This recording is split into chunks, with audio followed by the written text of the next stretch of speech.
bring up the winners and stuff after the ceremony so that you guys will. Well, we're gonna do it. We're gonna leave the mics on so they can hear over the Okay. PA system. Perfect. And that band needs band plays for and then you can't hear. I said you should just have Joe do it. I'm not sitting at my house. I watch you guys, so I listen to you on the thing, but then I can hear Joe like sitting outside going with my fire. This just gives me anxiety to be around people anymore. I can't even. I deal with these people all day. Have a good one.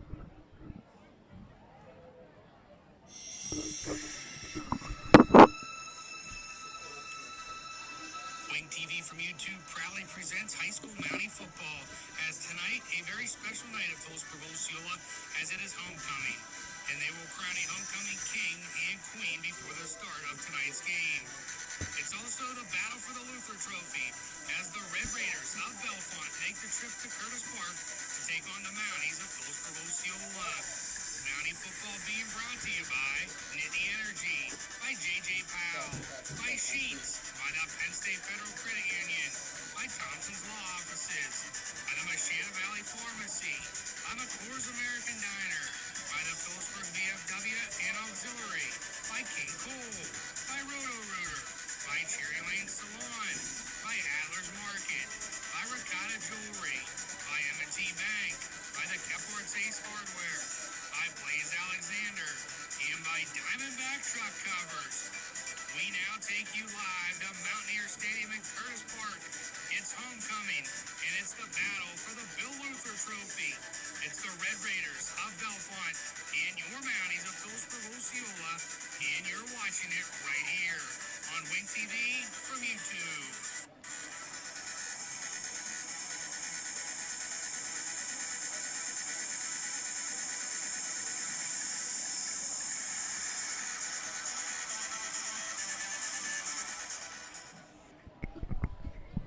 And with that, a very pleasant good evening from Mountaineer Stadium in Curtis Park as tonight a very special night here as it is homecoming for Philipsburg-Osceola as they will crown a homecoming king and queen here momentarily. Ryan Soltis alongside my partner Nathan Harris. Nate, the Mounties come in 4-2 after that big win last week against Bellwood Annis. A one that was kind of made it dramatic at the end that they were up a 3-score lead, ended up winning it 31-28. But they got to keep the train rolling here tonight against Bellefonte. And yeah, Ryan, that one seemed like it almost got away last week, but fortunately for the Mounties, they started hot in that game. They set the tone. They created that separation they really needed. And so they pulled that one out. Coming here tonight against a Bellefonte team, Ryan, which I know you and I looked at it. They're a little bit younger this year. The seniors last year for Bellefonte, Ryan, accounted for 5 touchdowns in the game, so they lost a lot of their senior production. But it's going to come down to some of these juniors, and they're young in the quarterback spot, and what they can do up against Archer Boffman and our guys like Colton Chapman. And Nate, as you alluded to, Bellefonte coming in kind of was a 2-quarterback race with Hunsinger and Howe. Yes. But now we see tonight that Quinn Park might be back from an injury he suffered before the season even started. So we're kind of in a guessing game who's going to be at quarterback. If it's Howe, he come in last week against Baldy Galeria and was 6 of 11 for 111 yards, a touchdown. He did have an interception. A game that Bellefonte lost to Baldy Galeria 19-14. Nate, they're playing in back-to-back rivalry games as against Bald Eagle. Last week was the Curtin Bowl. Tonight they go for the Luther Trophy. And, like you just said, two games just like the back-to-back, 2 Center County rivals. Give the freshman a lot of credit, though, Ryan, last week. He came in, like you said, first game, played a pretty good game. Both teams playing Bald Eagle close. You look at the schedules, both teams almost identical scoring against Bald Eagle, so you can't look at the 2-4 record of Bellefonte. They're going to come in here. They've played some good games. It's going to be a battle here tonight for that Luther Trophy. And Bellefonte, it's in their possession right now. Mounties trying to get it back here tonight on homecoming. Also, Pink Out Night here at Philipsburg-Osceola as October Breast Cancer Awareness Month. And the student section, cheerleaders band, some of the PO faithful dressed in pink. As captains will go to midfield, they will do the coin toss, and then we will have live coverage of the homecoming ceremony here. Coming up, we will go off of the McClure American Diner pregame show and let you tune into the PA system and listen to the homecoming ceremony. And the timing really worked out this year, being able to start this early, and we'll have that for you. Then we'll have the usual pregame before the game at 7. So once they do the coin toss before the coin toss, as I know a lot of people don't realize, but they do the coin toss before the game, and when they go out right before the game, it's already done. They just more of a show. More of a show, yeah. Like you're in drama class. So what we will do, we will just turn it over to the PA system right now. Then when after homecoming is over, we will come back with the McClure American Diner pregame show as you are watching high school Mountie football on Wing TV from YouTube.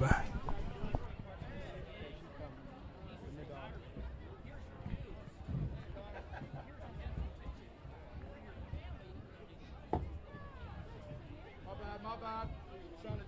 I'll catch it if you fall, Steve.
Test, check 1, 2.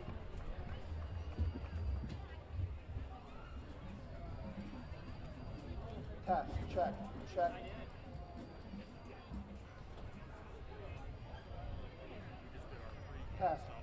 2, test.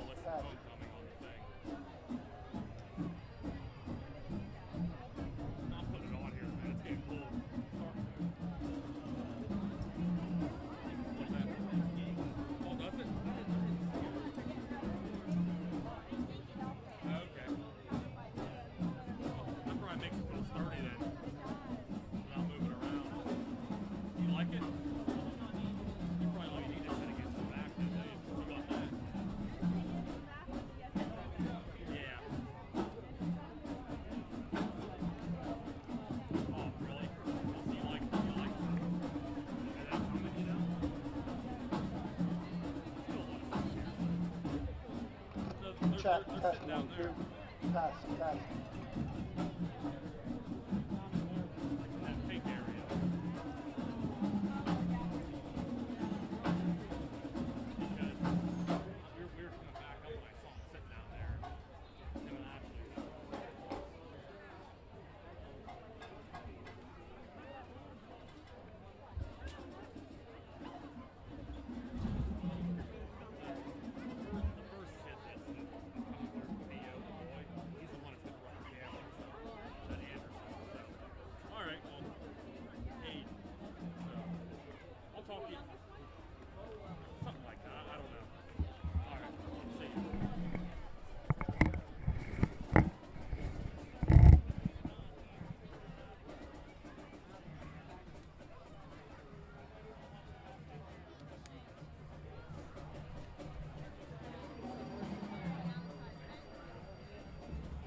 Oh yeah, how about you? I'm doing well. Yeah.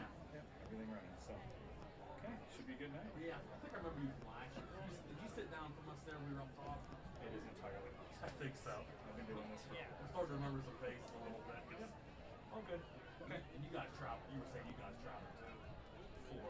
You guys were on the road. Oh yeah. Yeah. Yeah. This is our second year doing that, so.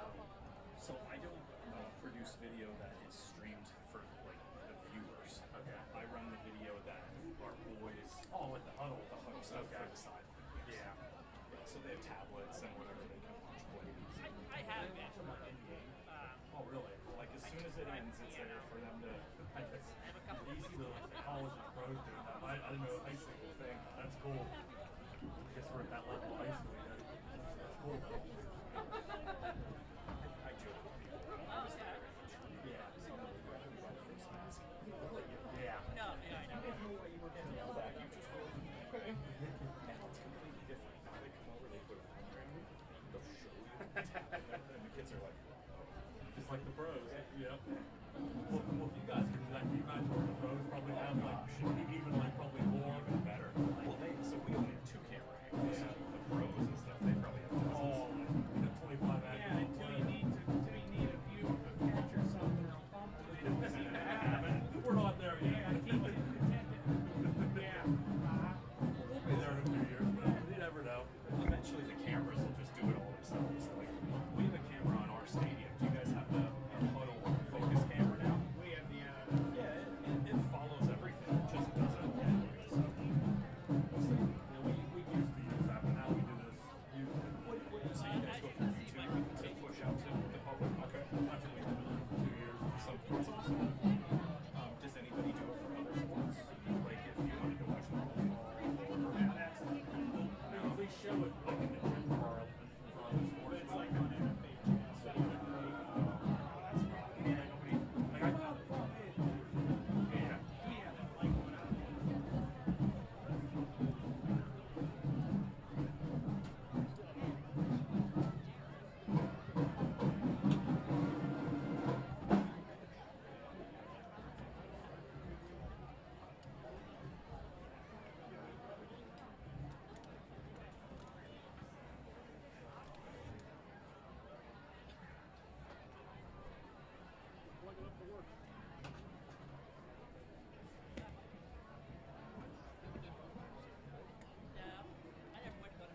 surprised you don't have your winter boots. This is what you wear in the house when it's 80. Get her going, Noodle.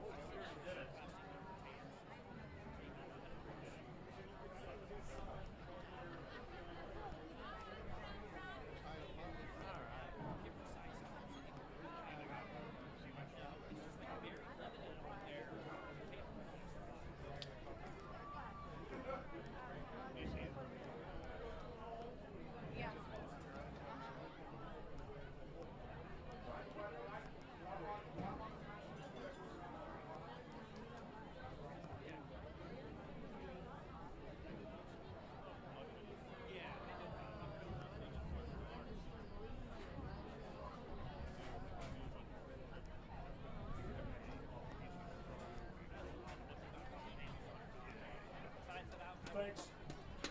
Is the Marcus playing? No. Ligaments, I guess, in his ankles. That's what I heard.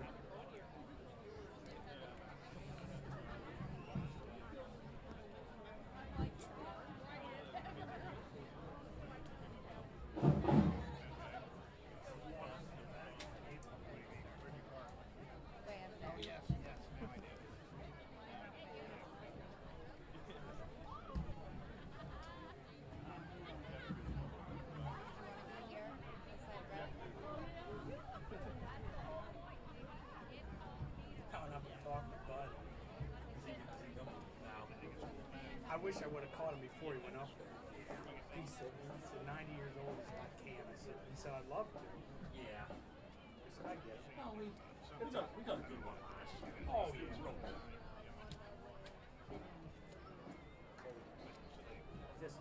This is definitely which one of these two?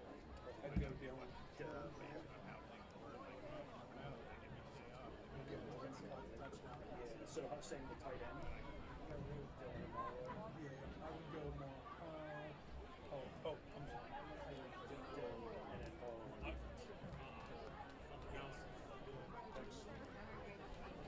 Little kid, stay seated, will ya? Hey, kid, sit down. Sit.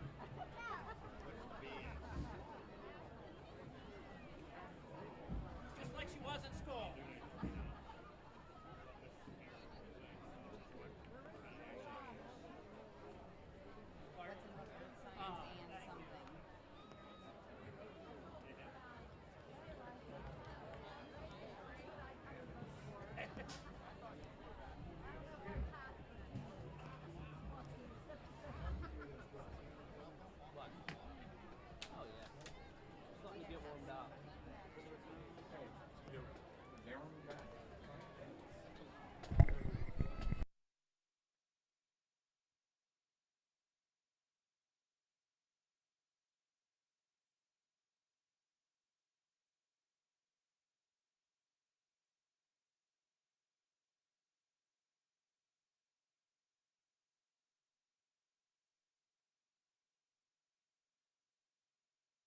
Field, the Philipsburg-Osceola Mountaineer Marching Band. Ladies and gentlemen,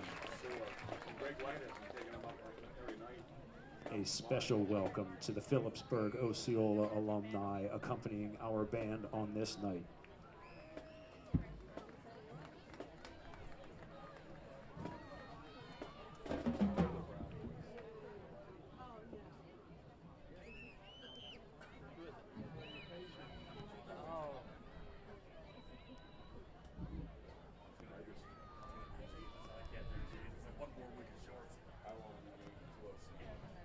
You're like me. I was at Mark Plaza's house. You should see this food he has.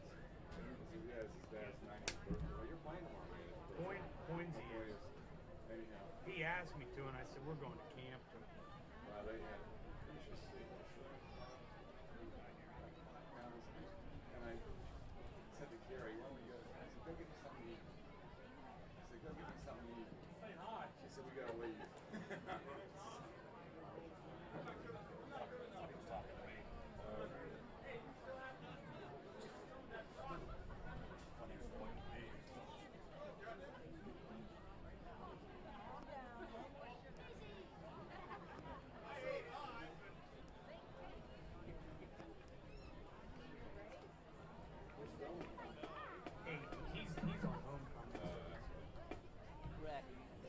who taxed you?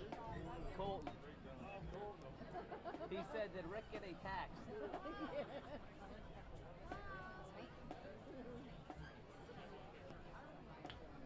Penn State, Nebraska playing tonight in volleyball. Oh, are they? What he said?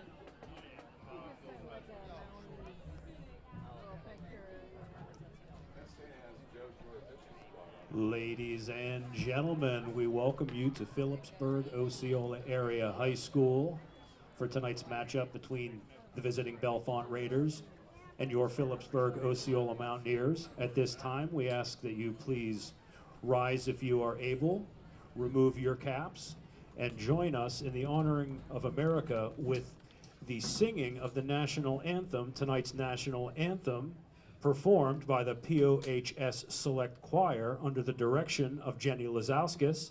At the conclusion of the anthem, please remain standing for the Philipsburg-Osceola Area High School alma mater.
Ladies and gentlemen, the POHS Select Choir.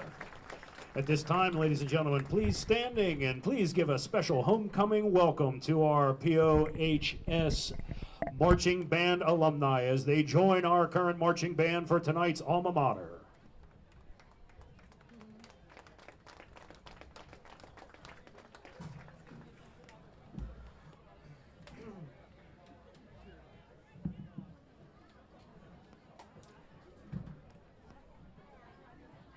We could have just did the pregame. I thought they were going to do it at 6:30.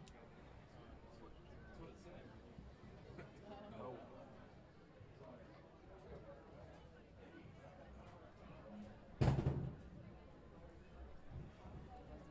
We can do it real quick, I guess. Well, maybe because I can do the hot water. There's going to be a little bit of time left between when they get done and the football team. And they'll probably run out whenever they get done. There'll still be a couple minutes there. It's not going to kick off till after 7. Oh, yeah. It's probably going to be about 5 or 10 after.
On behalf of the Student Council, we would like to welcome you to the 2025 Philipsburg-Osceola Homecoming.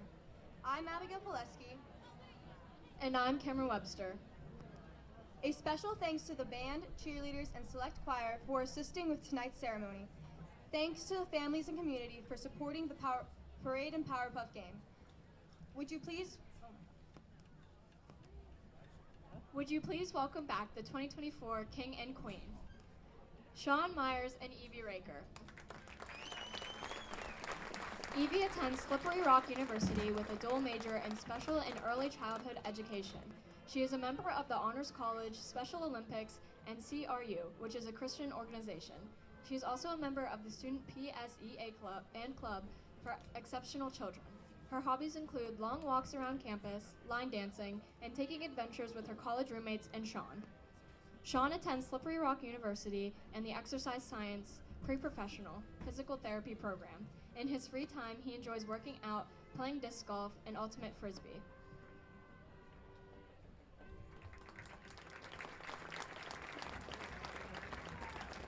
Sean Myers and Evie Raker.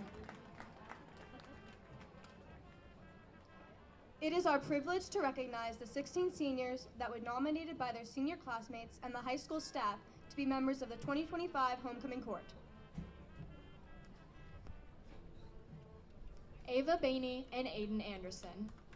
Ava is the daughter of Craig Bainey and Paula Yontosh. Her activities include bocce ball, Mountie Pride, golf, volleyball, Mountie Nation, and National Honor Society. Ava is also secretary of the senior class. She enjoys baking and listening to music. Her future plans are to attend Lock Haven for nursing to obtain an RN degree and become a travel nurse. Her words to live by are, focus on improving yourself, not proving yourself. Aiden is the son of Dave and Nikki Anderson. He is a member of Mountie Mentors and Wrestling. He studies in the Information Technology program at the VOTEC, which allows him to participate in Skills USA. Skills USA is a technical organization where students put their vocational skills to the test by competing against other technical students from around the country.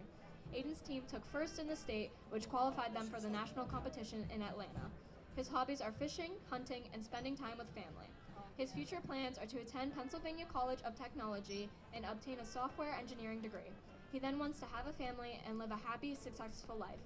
His words to live by are, life has no limitations except the ones you make. Ava Bainey and Aiden Anderson.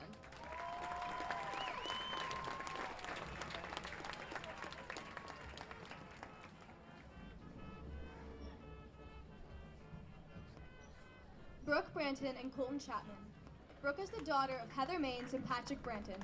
Her activities include Mountie Mentors, Prom Committee, Mountie Pride, Social Issues Club, Academic Decathlon, Math Competition Team, Powder Puff, and member of the Morning Announcement Crew. She is the Vice President of the Senior Class and Mountie Nation, President of the National Honor Society, Secretary of Student Council, and a Mountie soccer captain. Her hobbies include taking state college trips with Addie, Casey, and Caitlin, as well as riding to soccer practice with Rayleigh, talking and jamming out to music. She plans to attend Slippery Rock to pursue a degree in exercise science with the goal of becoming a physician assistant. Brooke then wants to settle down, get married, and have children. Her advice is, never compare yourself to others. Everyone is on their own journey. Colton is the son of Charles and Kathy Chapman. He participates in football, wrestling, and track. In his free time, he enjoys hunting and weightlifting. After graduation, Colton plans to pursue a degree in engineering. His life motto is, pain is temporary, quitting lasts forever. When you feel like giving up, remember why you started, then take another step forward. Brooke Branton and Colton Chapman.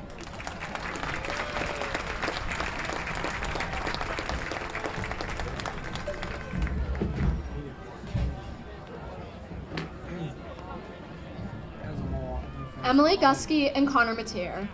Emily is the daughter of Aaron and Melinda Gusky. She participates in volleyball, softball, basketball, student council, Mountie Nation, Powder Puff, and National Honor Society. Her hobbies are kayaking, golfing, playing sports, and eating ice cream. She plans to attend the University of Pittsburgh and major in biochemistry. Upon completion of her undergrad work, she plans to pursue a doctorate in pharmacy. Emily's words to live by are, it's our choices that show who we truly are far more than our abilities. Connor is the son of Fran and Jen Mateer. He participates in baseball and basketball. His hobbies are taking Emily on dates and attending sporting events. He plans to attend college and pursue a health science degree. His life motto is, "Sometimes you will never know the value of a moment until it becomes a memory." Emily Gusky and Connor Mateer.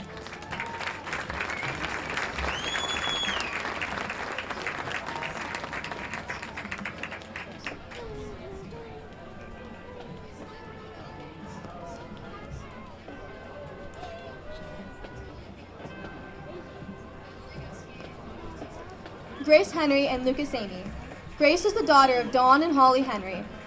She participates in Powder Puff, marching band as a majorette captain, select choir, region choir, county band, and math competition team. She is a Mountie mentor, senior class at NHS treasurer, Tri-M president, and is also qualified for district band, a cappella, and choir. Her hobbies are dance at Illusions Dance Studio, driving around town, getting food, and shopping with her best friend Sophie. She plans to attend Pitt or Penn State and pursue an architecture or interior design degree. She hopes to continue teaching dance classes at her own studio, as well as get married, settle down, and start a family. Grace believes you need to find the beauty in the simple things in life. Lucas is the son of Tim Amy and Alyssa Hendershot Amy. He participates in National Honor Society, Tri-M, PMEA, All-State twice, marching band as a drum major, and drama club. He enjoys playing his saxophone with his saxophone groups, driving around with friends, and listening to music. He plans to attend college at Westchester and pursue a degree in music therapy. His life motto is, "Always be you. People like you for who you are, not what you are." Grace Henry and Lucas Amy.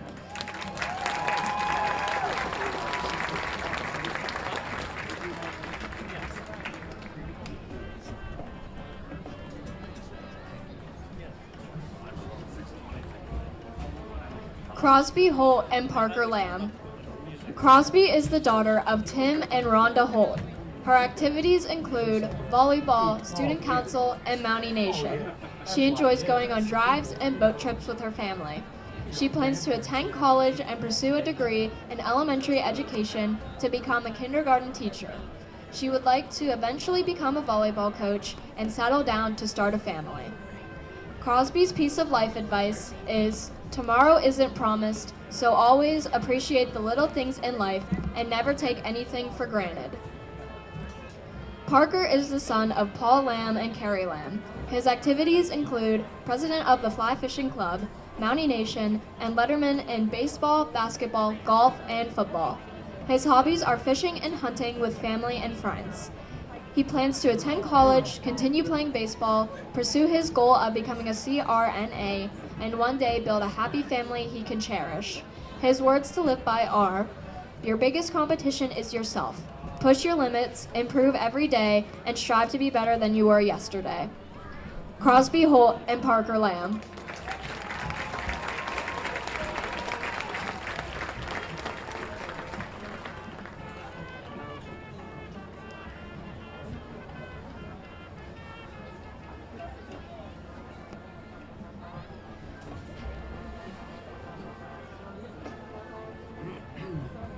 Addie Jarrett and Zachary Yoder.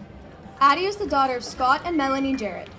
Her activities include volleyball, National Honor Society, softball, Mountie Nation, Mountie Pride, and Student Council Vice President. Her hobbies are reading and going on drives with Crosby.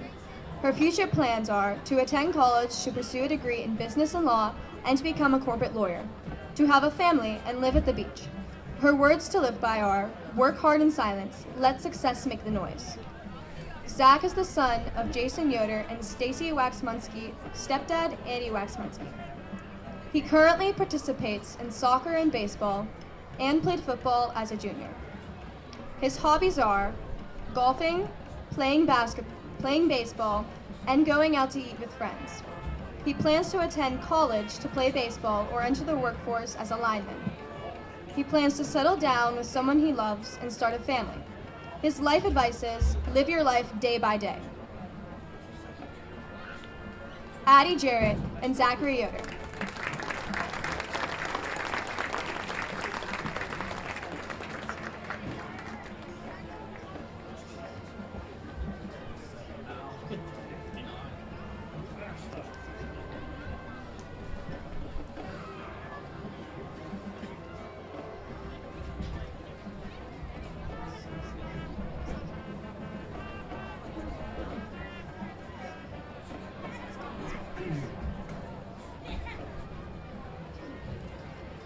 Rhea Lutz and Jack Nyman. Rhea is the daughter of Alan and Lisa Lutz. Rhea works at Advanced Power Products in Philipsburg as part of the co-op program. Because she is an art enthusiast, some of her drawings competed and won prizes in the Clearfield Art Show. Her hobbies are thrifting with friends, drawing, and enjoying nature. Rhea plans to attend a trade school, perhaps for dental studies. However, she is currently undecided. Her life advice is, every moment you waste being scared or doubting yourself is something you'll never get back. Take risks and put yourself out there because you never know when your last day will be. Jack is the son of Lori Woods and Jared Nyman. His activities include National Honor Society, Mountie Mentors, bocce ball, baseball, and Mountie Pride. In his free time, he enjoys playing wiffle ball with friends and watching the Bengals every Sunday. His future plans are to attend Lock Haven to major in secondary social studies education to become a history teacher. Jack's words to live by are, "But as for you, be strong and don't give up, for your work will be rewarded." Rhea Lutz and Jack Nyman.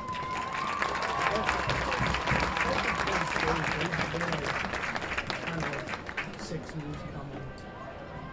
You know what I mean? New stats.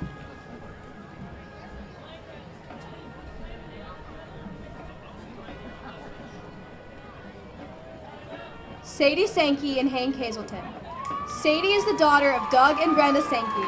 She is a member of Mountie Pride, Student Council, and National Honor Society. In addition, Sadie is the Mountie mascot, senior class president, a Mountie mentor, and a varsity baseball statistician. Her hobbies include reading, baking, watching hockey, and collecting things. She plans to attend Lock Haven and major in secondary education to become an English teacher, as well as minor in sports management. Sadie's life motto, via Mr. Sankey, is, "Do your Wim Hof breathing and take a cold shower." Hank is the son of Justin and Kelly Hazelton. His activities include bocce ball, soccer, fly fishing club, illustrators club, and Mountie Mentors. He enjoys playing wiffle ball and soccer in the summer and watching Avatar: The Last Airbender. Hank plans to attend Penn State to become a physical therapist. His words of wisdom are, "Failure is the only opportunity to try again." Sadie Sankey and Hank Hazelton.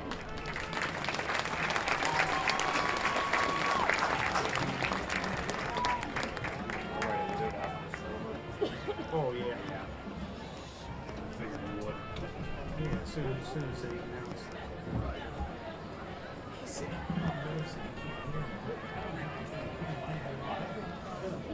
He's the only one that's 140 people. Yeah. Please give the 2025 Homecoming Court one last round of applause.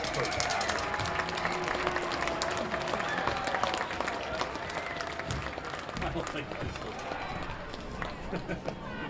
oh well. They did it before. Oh, that's fine. The third runner-ups are Sadie Sankey and Zach Yoder.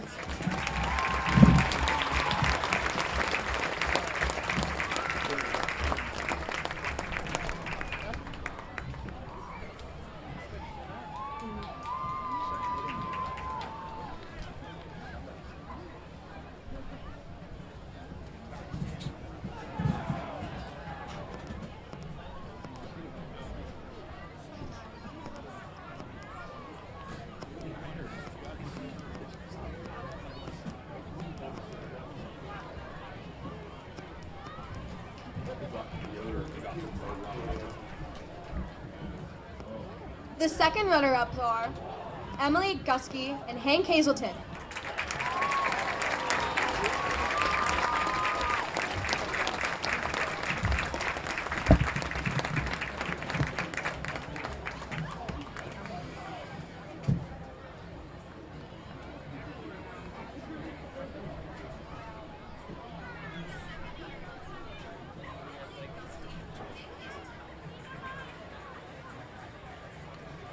Maybe they said that before we turned it up.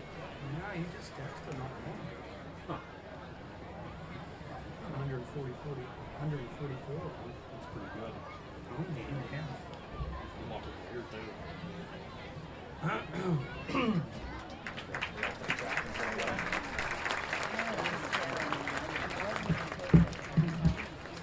The first runner-ups are Brooke Branton and Colton Chapman.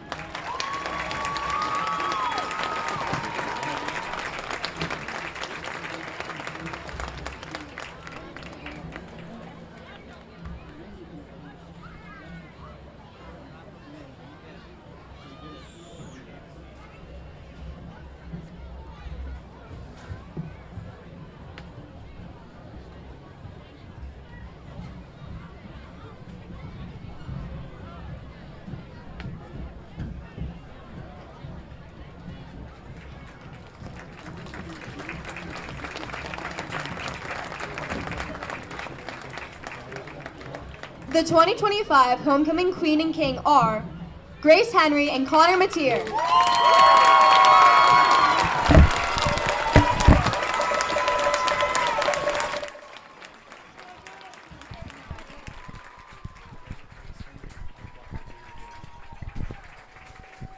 And we welcome you back into Mountaineer Stadium here in Curtis Park. The McClure American Diner pregame show is just finishing up with homecoming. Nate taking a look at Bellefonte coming in with a 2-4 record.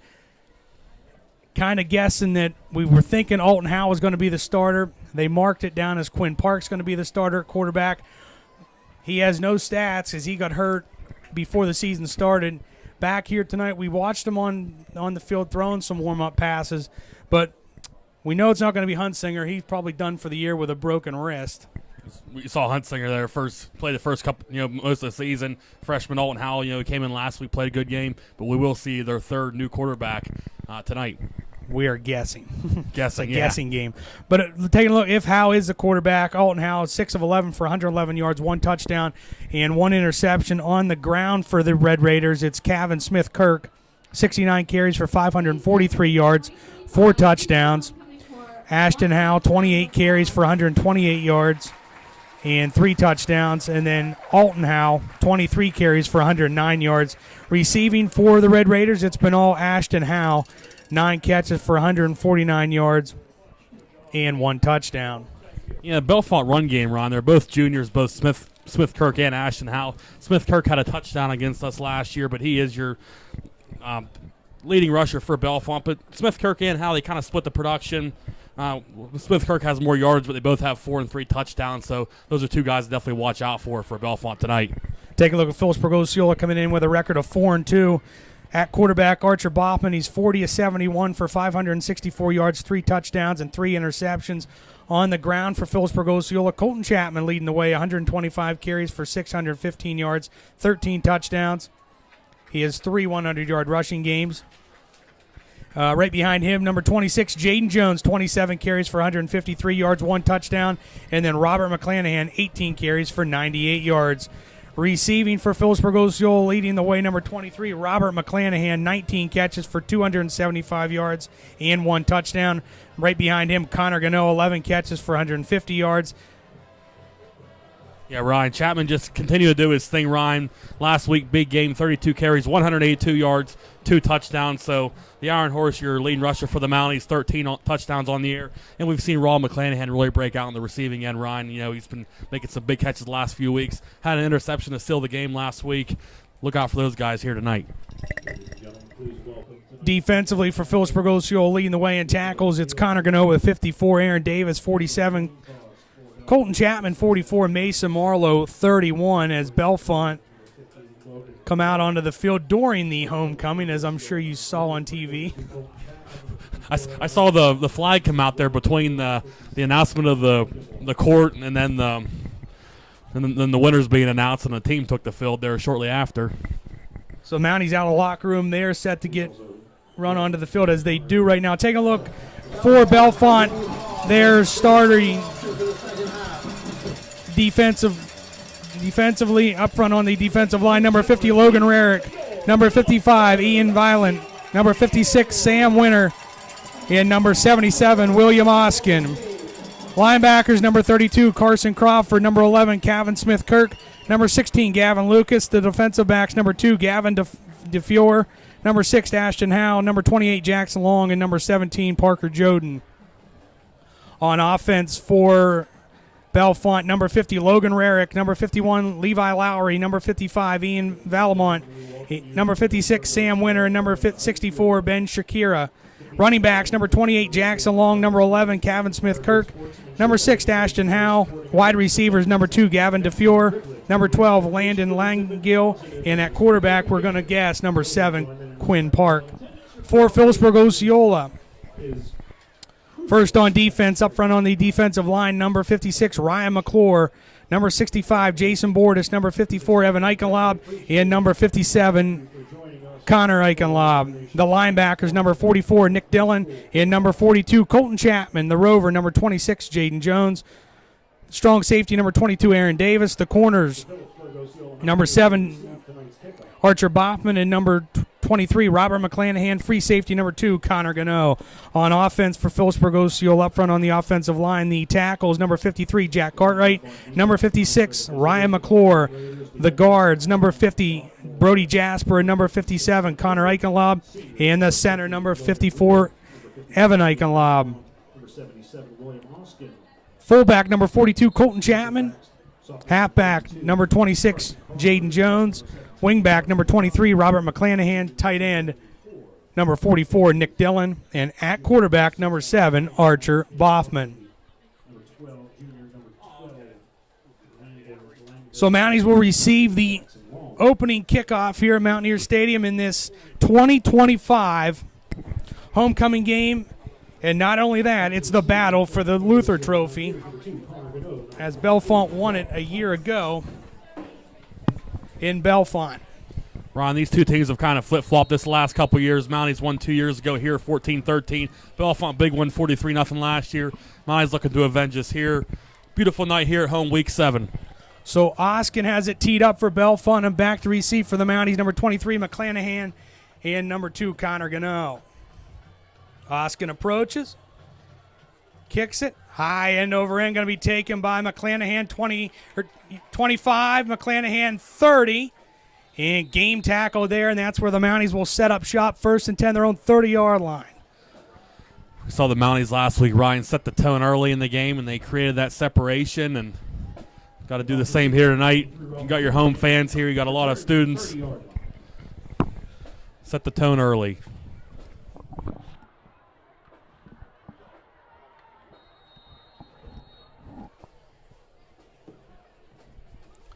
Mounties pop out of there. First and 10, their own 30. Warren Rafferty comes near side. Archer under center with Chapman and Gano in the backfield. Pitches out, Gano. Turns the corner, 30, over the 30 and out to the 32-yard line. Well, they're not going to give him forward progress. And the ball comes out, and Bellefonte has it. Well, the way they were reacting, it looked like they had a turnover right off the bat there, and they were cheering right away. So Connor Gano's first carry of the year, he fumbles it, and Bellefonte has it back at the 29-yard line of Philipsburg-Osceola. That's another thing, Ron. That's a new set there. Gano, playing the running back there. Rafferty was out there, wide receiver. That's definitely new for set up there for PO. So first and 10, Bellefonte at the Mountie 29-yard line. They pop out of there. It is Quinn Park at quarterback. Smith-Kirk to his right, 2 near side and 1 to the far side. In motion is DeFure. Handed off, Smith-Kirk sweeping near side, turns a corner, 25, breaks a tackle, 20, 15, and down to the 10-yard line. Dragged down that time by Nick Dillon. But it's first and goal, Bellefonte.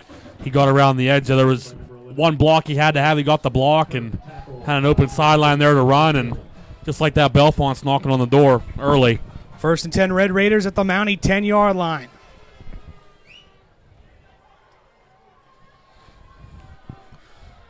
Pop out of there, Park in the gun with Smith-Kirk to his left, 2 far side, 1 near side.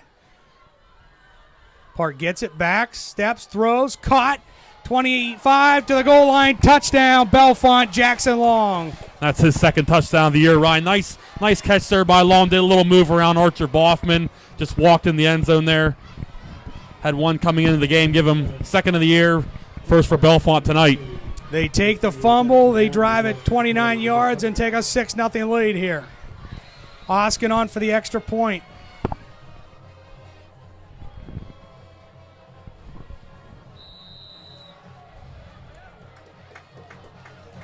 Extra point by Oskins up and good. And with 11-12 to go in the J.J. Powell first quarter, it's Bellefonte 7, Philipsburg-Osceola nothing. You're watching high school football on Wing TV from YouTube.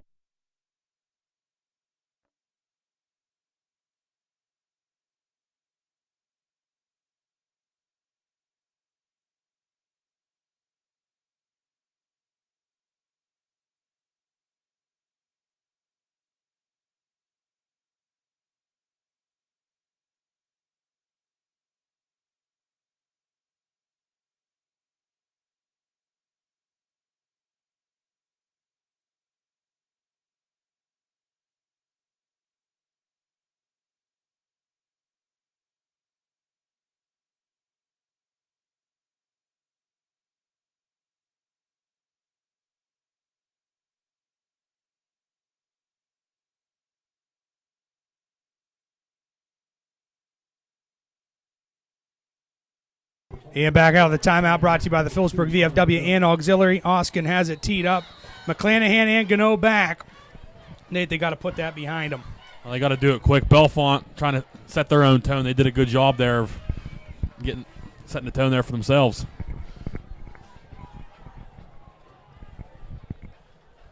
Oskin approaches. Kicks it high, end over end. McClanahan at the 11. Takes it 15, 20, 25 through to the 30. Trying to break tackles and gets out to the 33-yard line, and that's where the Mounties will put it in play for their second possession of the game. They actually mark them at the 33-yard line. Yep, 33. That's what we thought. Clay was shot out of a can there for a second run. Good run by Rob before he got hit. Lineman senior number 77, Connor Eichenlaub. Yeah, like you said, Ryan, put that behind you. Start fresh here. They pop out of there. Rafferty goes far side. Still running one receiver right now. Gano sets up on a wing right. McClanahan wing left. Chapman, the fullback. Gano in motion away from us. They give it to Chapman. Hit at the line of scrimmage and driven backwards. Nowhere to go, Nate. That interior of the Bellefonte defensive line had it played perfectly. They were bunched in tight. They were pretty close together, so not much room there for Chapman to run. So it brings up second down and 10. Rafferty comes out and Jones comes into the game for the Mounties. It's the first, we've seen Rafferty there a little early and seen him here now get in the game early. Pop out of there. Gano, McClanahan split out. Far side, Archer in the gun with Chapman to his left. Archer gets it back, rolls far side, looks, throws, and for Gano, it's going to fall incomplete. It's third down and 10. It's actually lucky that wasn't picked. There was a couple Bellefonte guys collapsing on that. Luckily, no turnover there. Long actually went for it. So third down and 10, Mounties. Their own 33-yard line, down 7-0 with 10-11 to go in the J.J. Powell first quarter. So far, they've run 3 offensive plays, and they've netted 0. Got to get something here. Well, see what they draw up here. Third down, 10. 2 near side, McClanahan, Gano, Archer in the gun with protectors both ways. Archer, play action, back, rolls far side, steps up, throws, and threw it at the shoe tops and incomplete for Chapman, and it's fourth down for the Mounties. Nick Dillon was running a route, little out, went down the seam, cut to the left, but was pretty well covered. I think he was looking at him initially, but had to dump off to Chapman with a little bit of pressure. And Bellefonte defense coming through here to start in the first 2 drives.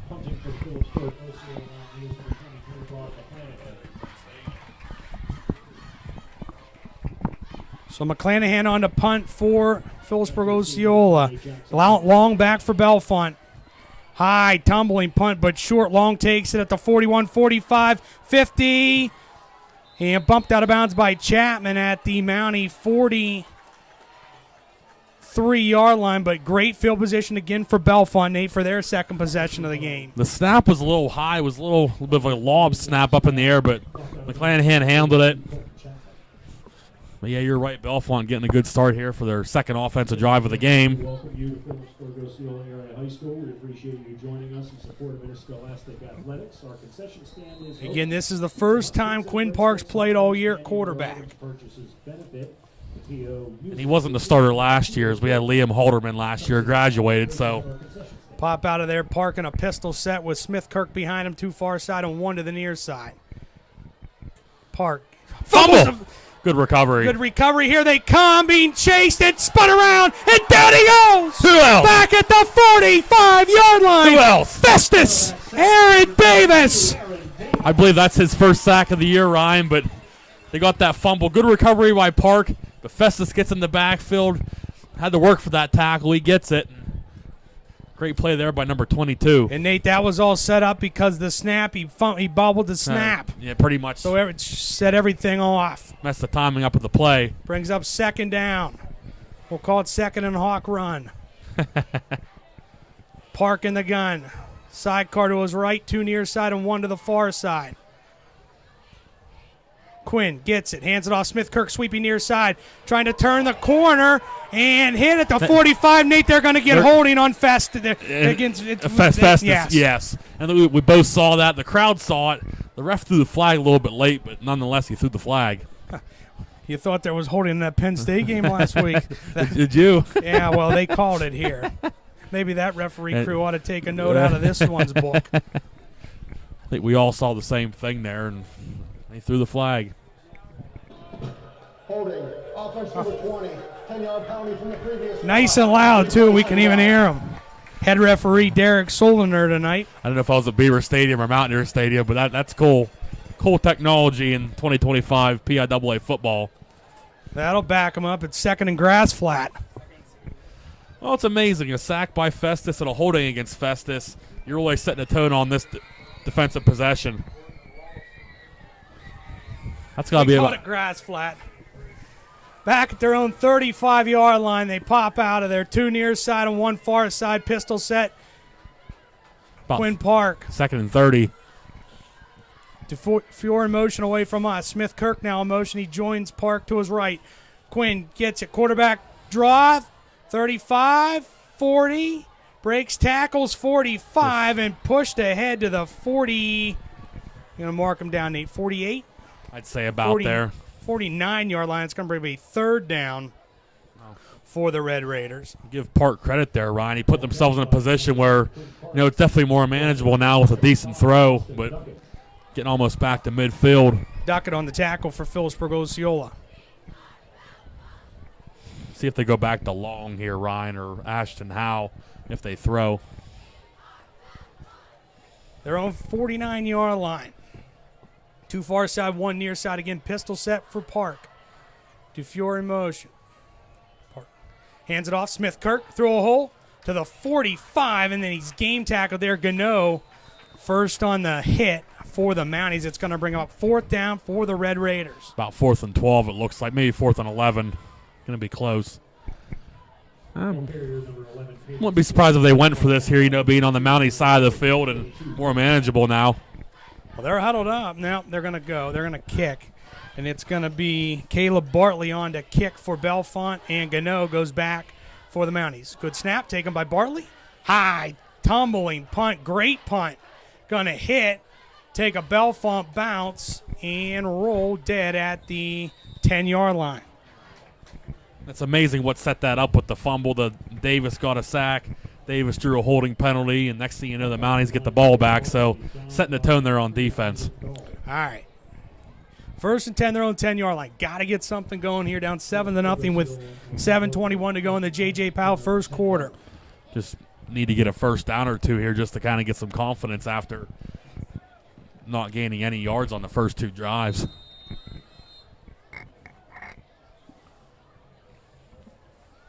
On a packed house here tonight at Mountaineer Stadium. And we got beautiful weather. First Friday in October. Still great weather here. Archer in the gun, 2 far side. Rafferty near side with Chapman to Archer's left. Jones in motion toward us. We're going to get a false start against the Mounties. McClure jumped on that right side. Yeah, you called that one correctly. And if there's a place you don't want a false start, it's on your own 9-yard line. Take them back to the 5 there, the 4. So it's 1st and 15 now for the Mounties back their own 5-yard line. It's got to get out of here. Get back to what worked for you last week here a little bit. 2 far side and 1 near side. That's Rafferty again. Archer in the gun with Chapman to his left. Jones in motion toward us. Archer takes it, hands it off Chapman, and just decked in the backfield, Nate, back at the 3-yard line. Bellefonte's playing for his number tonight, Nate. They know who's getting the ball. Well, you look at the numbers. He had 13 touchdowns coming in the game. They definitely, they're going to key on him, and they're negative offensive yards right now. So 2nd down and 17 back at their own 3-yard line. Now, Nate, you've got to play smart here. You don't want to give this thing away. And you're correct on that.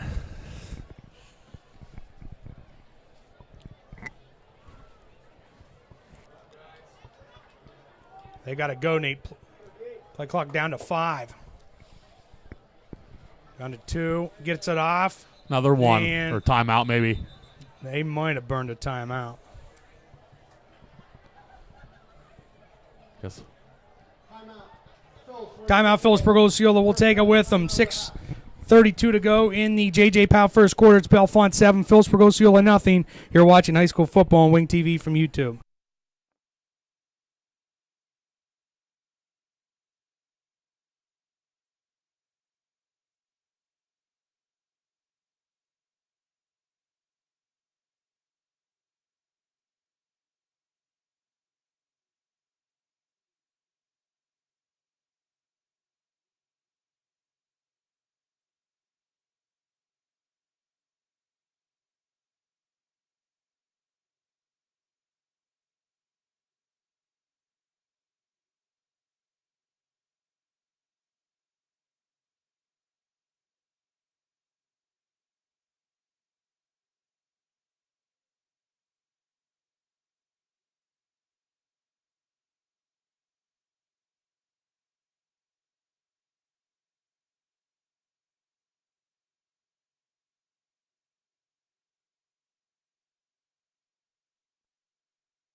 Hand back out of the timeout brought to you by King Cole. 2nd down and 17, Philipsburg-Osceola. And like you said, Ryan, just got to be smart here. In the gun, Boppin, 2 far side, 1 near side. McClanahan in motion toward us. Archer going to keep it himself. 5. Spins out of a tackle and out to the 9-yard line. It's going to bring a 3rd down and 11 for the Mounties. At least they got some positive yards there. Got out from the end zone a little bit. Now Archer has a little bit of room to scramble on this next play if he needs to. Jackson Long on the tackle for Bellefonte along with Crawford for the Red Raiders. 3rd down, 11, Mounties their own 9-yard line. McClanahan Gano come near side. It's Rafferty far side. Wing right is Jones. Archer gets it back. Throws it out to Gano and throw it behind him and incomplete. It's 4th down. Nice slant route there by Connor, just a hair behind him. Punt team will come on. So McClanahan will come on to punt. Jackson Long back to receive for Bellefonte.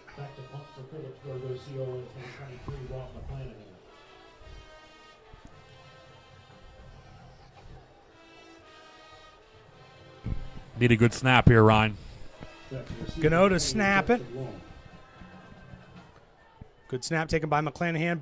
Boots it. High tumbling punt.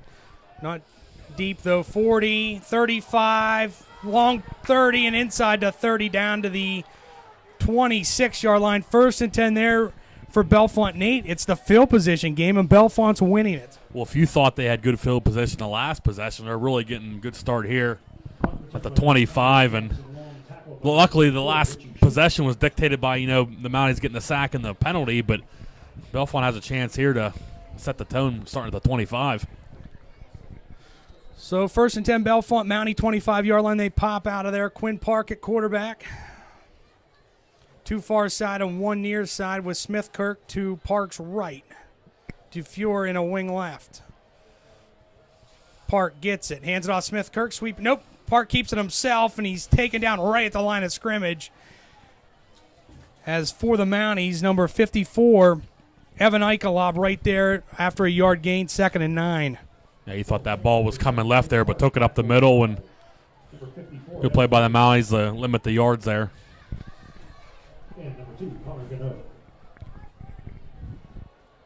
Clock rolls 5:14 to go. J.J. Powell first quarter, 7-0 Bellefonte. They're trying to add on. Try to get that 2-score lead.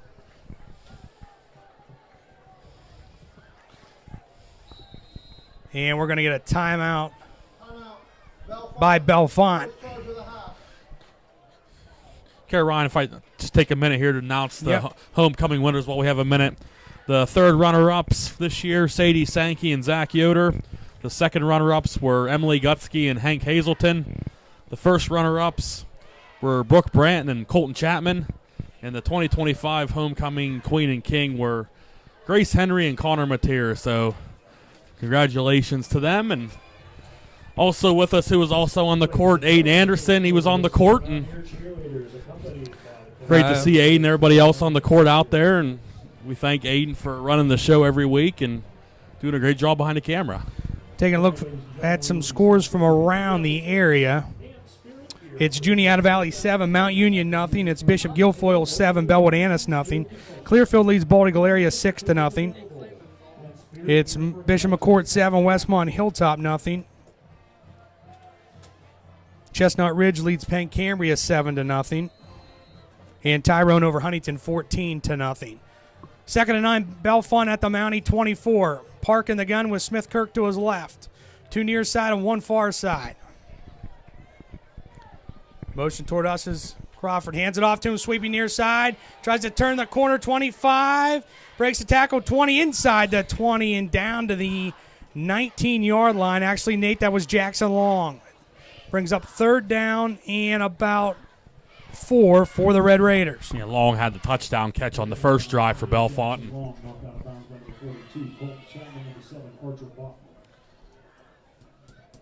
Chapman and Boffman on the tackle there for the Mounties.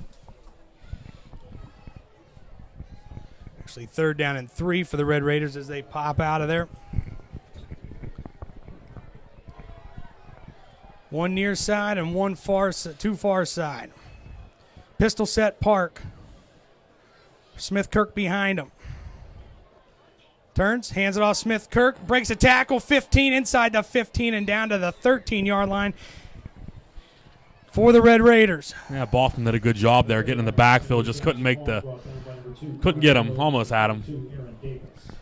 Gano and Davis on the tackle for Philipsburg-Osceola.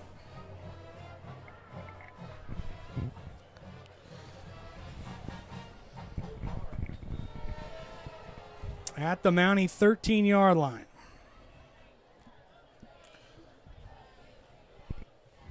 Pop out of there. Long splits out far side with Ashton Howe. 1 near side is Crawford. In the gun, Park. Motion toward us. Park going to keep it himself. Hit. Still trying to push the pile. McClure, Chapman, and Evan Eichelab in there on the stop for the Mounties after about a yard gain at 2nd down and 9. They ran the same play, Ryan. They ran a few plays ago. Fake handoff, take it yourself up the middle, and Mounties doing a good job containing that play so far.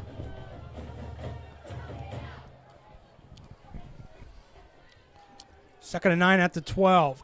Crawford splits out far side with Ashton Howe. Long to the near side. Park in the gun with Smith Kirk to his left. Dufour in motion. We're going to get a flag. I think delay a game. Yep. That clock hit 0. Delay a game against Bellefonte. Back them up 5. 2nd down and 14 for the Red Raiders.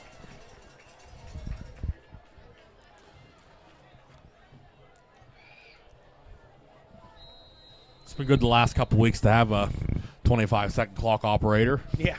Thanks to Mr. Steve Whitman himself. Absolutely. Great crew here at Philipsburg-Osceola. So back at the down to 10 seconds. Mountie 17-yard line. Play clock down to 7. They got to go. Pistol set Park. Dufour in motion. And now They had two guys in motion at the same time. Yeah, Yep, he there's the caught it. flag. He caught it. Quinn Park going to keep it himself, but it doesn't matter. They had to call it. You called Dufour it. and Smith Kirk was in motion at the same time. You called it, and the refs threw the flag right after. Brought down by number 44, Nick Dillon.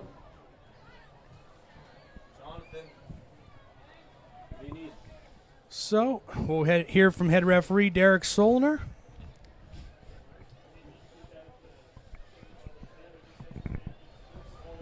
Illegal shift. 2 men in motion. Both did not get set for a second. Just as we called it. You had that one called perfectly, partner.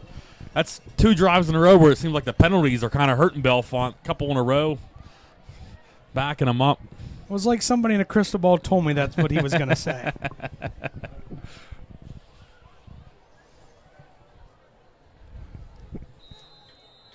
So ball at the Mountie 22-yard line. 2 near side, 1 far side. Pistol set for Quinn Park. Smith Kirk behind him. Ashton Howe in motion. Park hands it off. Smith Kirk and take it down in the backfield. He decked him. Festus. I was watching Aaron the whole time on that gut off the edge. Gets in the backfield, makes the tackle. Making some big plays here early for the Mounties. So they're 3rd down and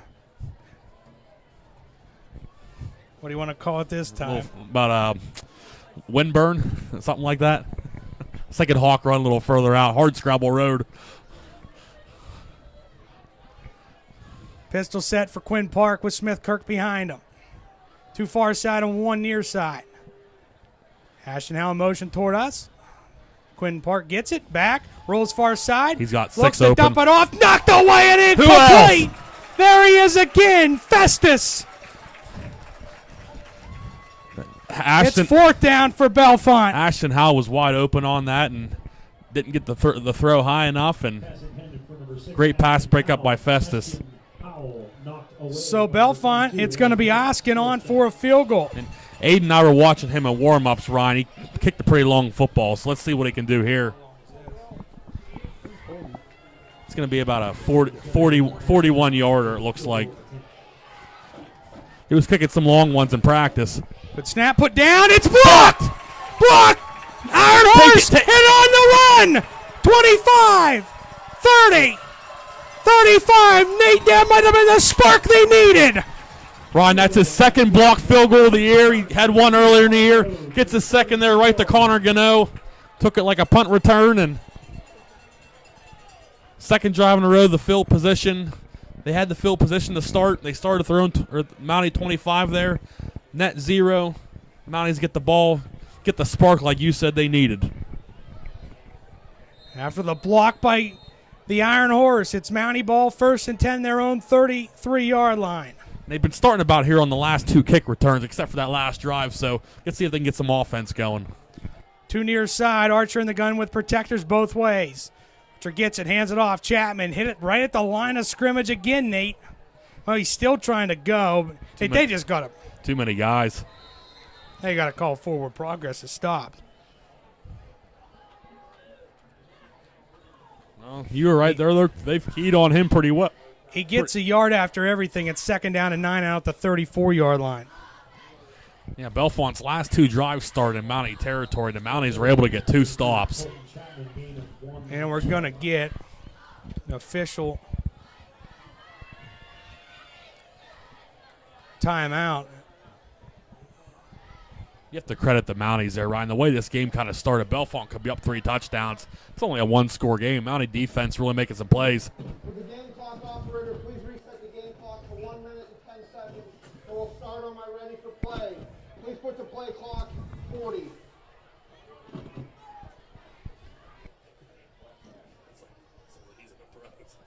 So they reset the game clock, and he wants him to start it on his whistle as he gives the commands to clock operator Eddie Good.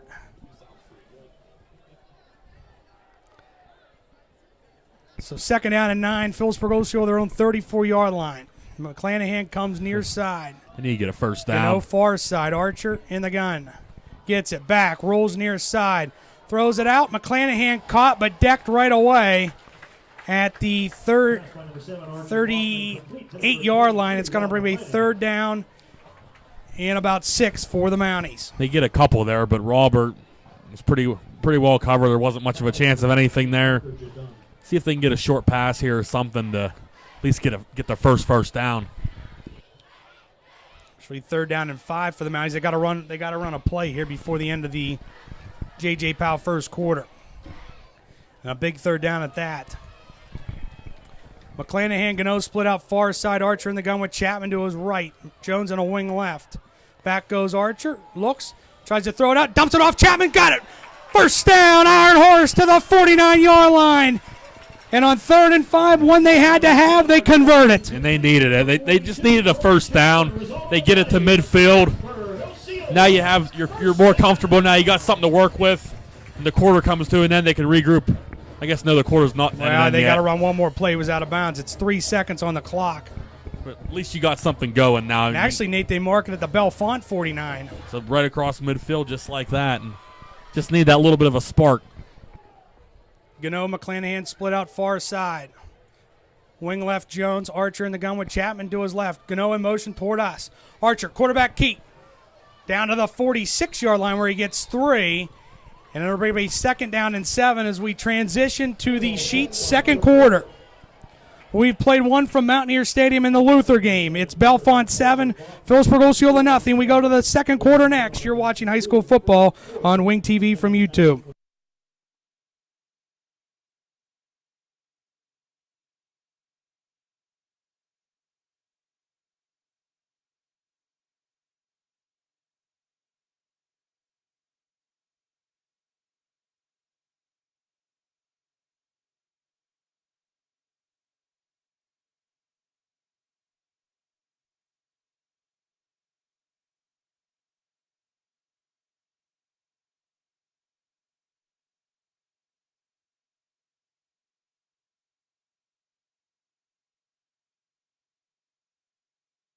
And back out of the timeout, brought to you by Roto-Rooter. Nate, we were so busy in that first quarter, we didn't get to give any shout-outs. I know we got a lot of tuning in. John Granlin, Aunt Karen Darlene, Larry Thompson, Mike and Tracy Zabo, Landon McDonald, Joey Matsko. I'm sure his wife Kelly's back home by now.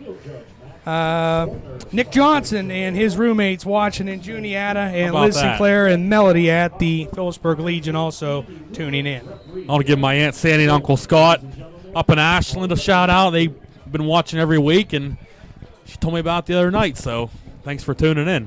2nd down and 5 Mounties. Archer out to Gano and tackled right away by Bellefonte. Nate, give him credit. They jumped that pass route. And Winner on the tackle for the Red Raiders. It's 3rd down and 7. They had about 3 guys collapse on Gano there, and luckily that ball was thrown where it was, and one of those ones that could have been a pick 6.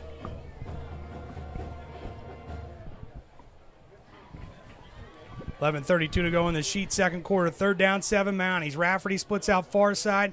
Gano, McClanahan near side. McClanahan in motion away from us. Archer takes it, straight drop. Tries to set up a screen and tipped and incomplete. And 81 to go for Chapman.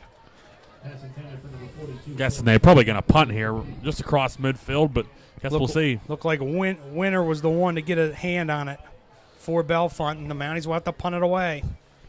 I see. It almost seems like, Ryan, maybe that quarter end might have hurt the Mounties there because they got the first down, the quarter ended, and they kind of stalled out there. So Jackson long back to receive for Bellefonte. McClanahan to punt for Philipsburg-Osceola. Gano will snap it. Good snap, taken. High, tumbling punt. Good punt, long. Oh, and fumbles the football, and Archer Boffman's there. Right to 7. Archer Boffman, recovery. The Mounties set up shop at the Bellefonte 22-yard line. Start that play with a great punt by McClanahan. Gets it up there. Tough ball to catch. Gets the right bounce. Mounties get a chance here to grab 7. Nate Archer thought that he was like a kid on Christmas morning diving for the first present under the Christmas tree, and this time it was a football. He wasn't letting go of it. Just like that, you talked about field position. You're flipping the field just like that. Get that momentum chance to punch one in here. And now it gets this crowd alive here. They want noise. The student section responds in front of us. 1st and 10 Mounties at the Bellefonte 22. Pitches it out to Gano, sweeping near side and bumped out of bounds, Nate, after no gain. As Bartley bumps Gano out of bounds at 2nd and 10. That's a second pitch to Gano, I believe. He took the first pitch of the game.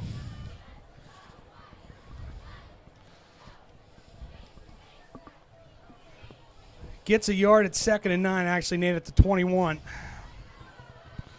After we said there, the Mounties stalled out after, getting across the midfield and getting new life here. Got to get this offensive rolling. Rafferty's going to go far side. Archer under center. Gano wing left. McClanahan wing right. Gano in motion away from us. Handed off Chapman to the 20 and inside the 20 down to the 18-yard line. It's going to bring a 3rd down and a long 5 for the Mounties. And he hasn't really had anything close to 5 yards, Ryan. Keeping him pretty well contained so far. Nate, that's that offensive line. They got to dig deep up front. Yep. Clock rolls, 10:04 to go in the sheet, 2nd quarter, 7-0 Bellefonte. Rafferty splits out far side. Archer under center, wing left, Gano wing right, McClanahan. Gano in motion away from us. Back goes Archer. Looks. Archer looks, throws to the end zone and incomplete. I was going to say Robert was pretty well covered there.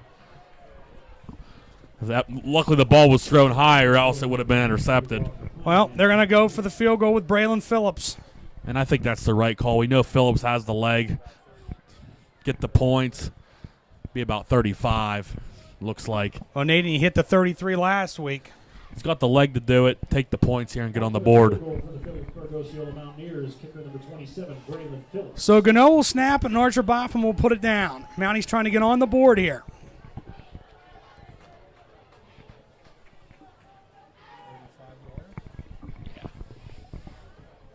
Good snap, put down, kick by Phillips, sails, and good. The mini ball, Nate, after I thought it might have been tipped. Yeah, it looked a little awkward there in the air, but that's all the Mounties needed. They take advantage of the turnover, they get on the board.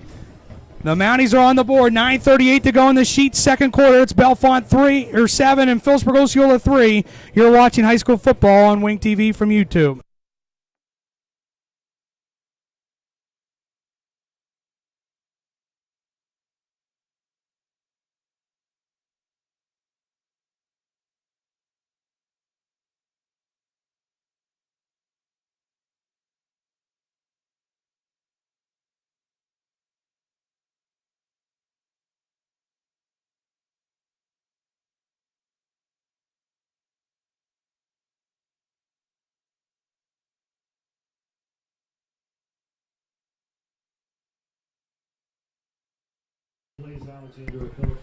And back out of the timeout, back to receive for Bellefonte, Smith Kirk and Isaac Gall. Been a little bit of a turnover game between a little bit of punting back and forth, a couple turnovers on each side. We're at a 7-3 game here, early 2nd quarter. Phillips has it teed up. I think this would be the Mounties' first kickoff of the night. Yep. See what they elect to do here.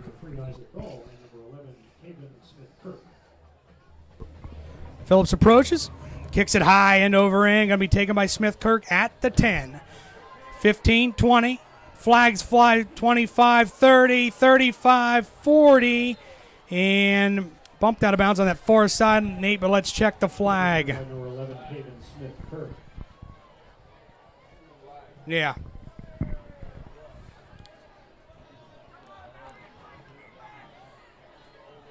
So they'll huddle up and we'll hear from head referee Derek Soliner.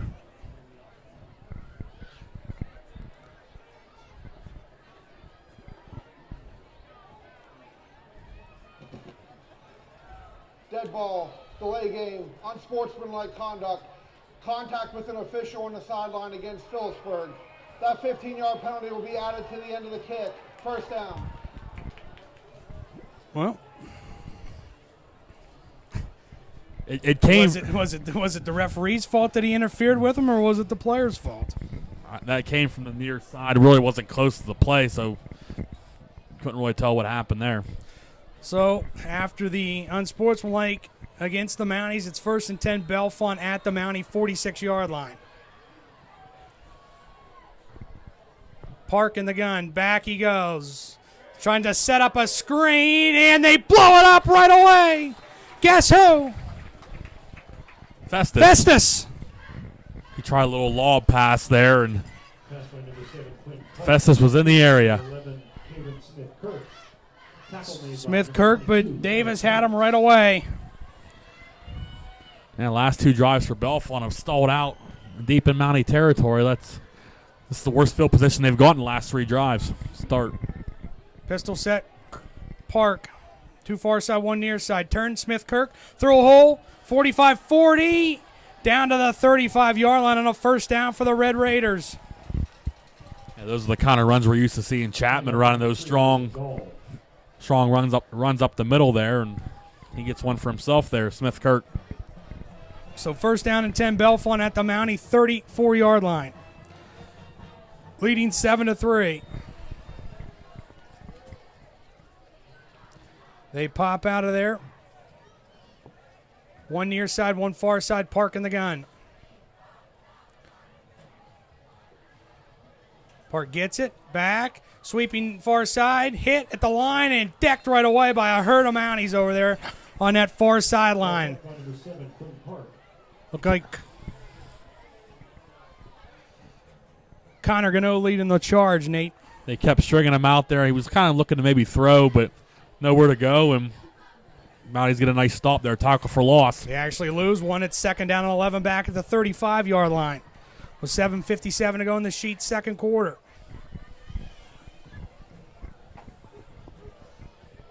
Send 2 near side and 1 far side. Smith Kirk to Park's right or left. Going to quarterback keep, breaks a tackle, being spun out. Breaks a tackle at Chapman and gets down to the 30-yard line. Nate, he made something out of that. Well, Festus had him in the backfield there, and he broke out of that and pushed for some positive yardage there. So sets up a manageable 3rd down here for Bellefonte. 3rd and 5 for Bellefonte at the Mountie 29-yard line, attacking the end zone to our right.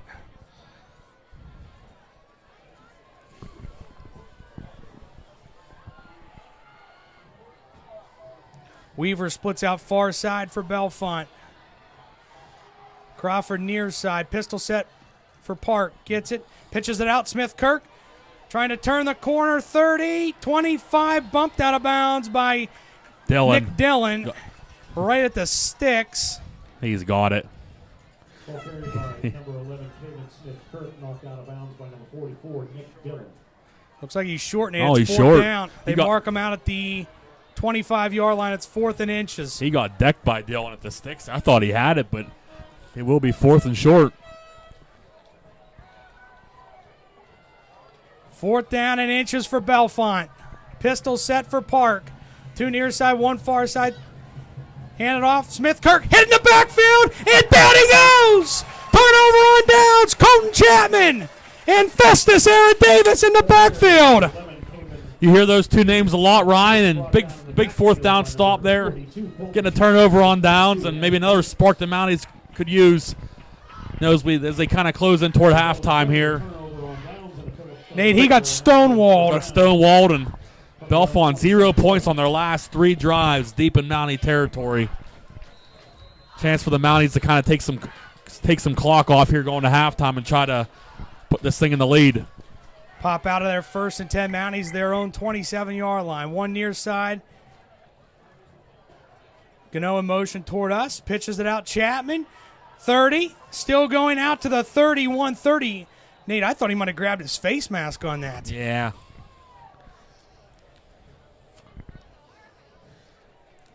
He gets 4 on the play at 2nd down and 6 out to the 31-yard line. It was good to see him get a few yards there. Just see if they can get him going on this drive, what he typically can do. But their own 31-yard line, they pop out of there. Rafferty splits out far side.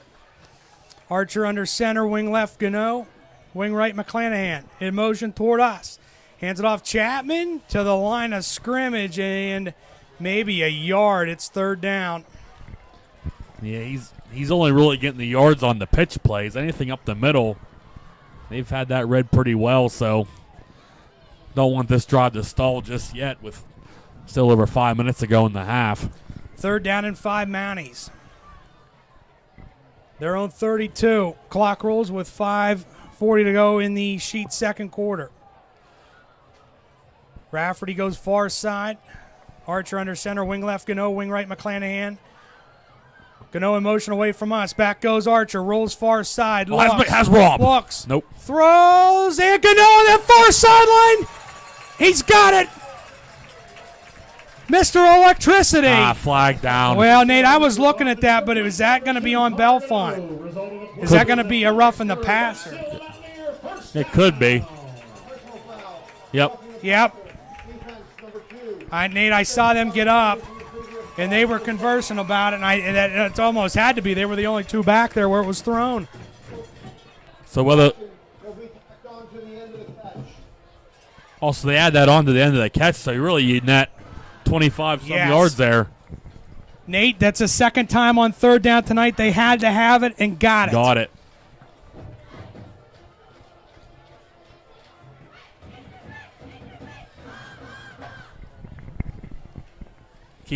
It's huge too, because if Bellefonte gets the ball back, they're looking to score, run the clock out, get the ball back. Now the Mounties can really continue to take the clock down and try to score with little time left in the half. Well, Nate, they didn't mark the penalty yardage off is the thing. All right.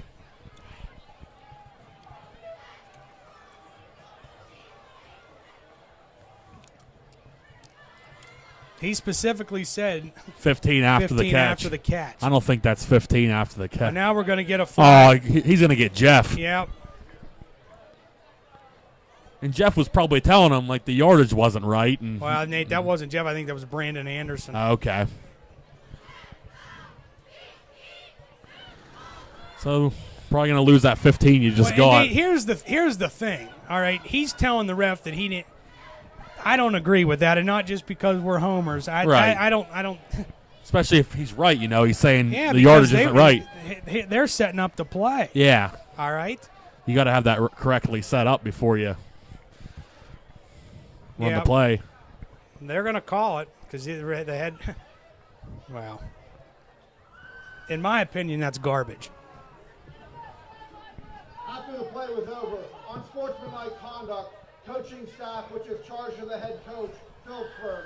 That 15-yard penalty will be enforced. It will still be 1st and 10. So you have a coach who's probably just asking why the yardage is what it is. Exactly my point. All right, now they can't. Yeah, it's tough. That's a garbage call in my opinion. They're setting the ball. The coaches think that's where they're putting the ball to play. He hasn't set the chain gang set. It looked like they were getting ready to run the play. You got to have it right. No. Garbage. But you got to move on. Well, they got the first down. That's important as well. 1st and 10. They're on 38. Gano in motion away from us. Archer going to keep it himself to the 40. Still going out to the 44-yard line. It's going to bring a second down and 4 for the Mounties after a 6-yard gainer by Archer Boffman. Quarterback keep by number 7, Archer Boffman, gain of 6 on the play. And he's had a couple nice runs. The running hasn't, the first half Bellefonte's contained it well, but Archer's had a couple nice runs in this half scrambling out.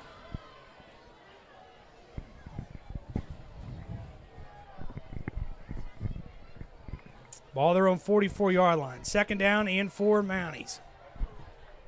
2 near side, 1 far side. Archer in the gun. Gets it. Swings it out. Jones and decked in the backfield, Nate. Bartley had it played perfectly. Well, good job there by Jones to hold on to the football. There's been a couple plays tonight where the Mounties have caught it and pretty much gotten decked. They're going to call progress was stopped at the 40, so it's going to be 3rd down and 8 for the Mounties.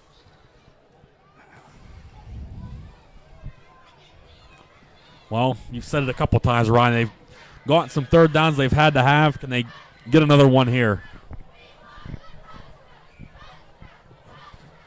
Rafferty splits out far side, Gano, and McClanahan near side, Archer in the gun. McClanahan in motion away from us.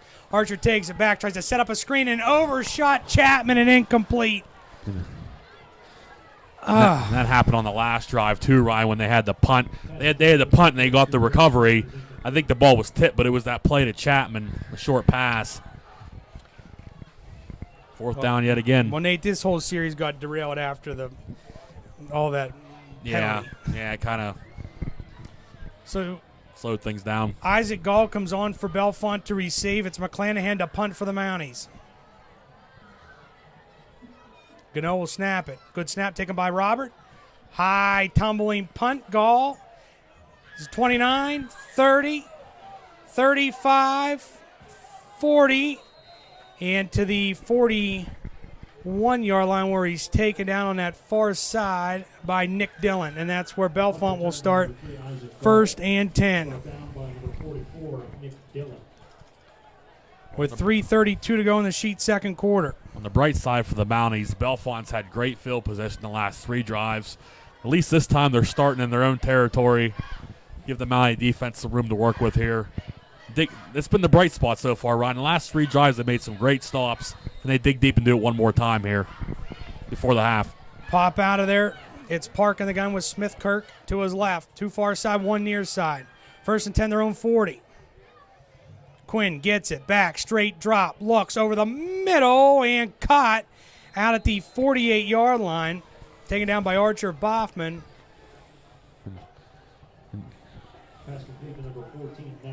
Nash Weaver on the reception for Bellefonte, a gain of 8. 2nd down and 2 for Bellefonte.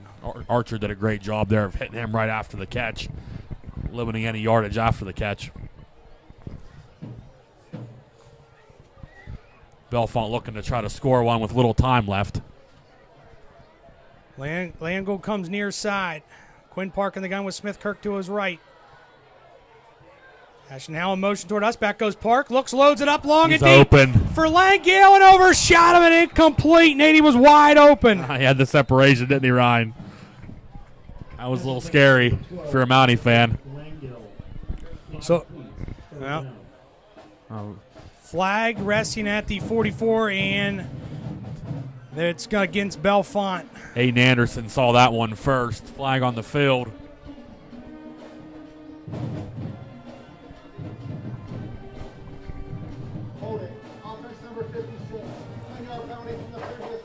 Holding against Bellefonte, Sam Winter gets called for the hold for the Red Raiders. It's going to bring a 2nd down and 12 for Bellefonte back at their own 38-yard line. 2 near side, 1 far side. Park in the gun, Smith Kirk to his right. Hands it off, Smith Kirk. Nope, Park going to keep it himself out to the 40, over the 40, and out to the 44-yard line. It's going to bring a 3rd down and 6 for the Red Raiders. Smith Kirk got decked in the backfield there, and he didn't even have the ball. And he does a pretty good job of tucking it and going. Does. They're fooling him a little bit there, but another 3rd down here. The Mounties can get the stop here. They'd at least, give themselves a good chance to get decent field possession off a punt. 3rd down and 6, Red Raiders, their own 44-yard line.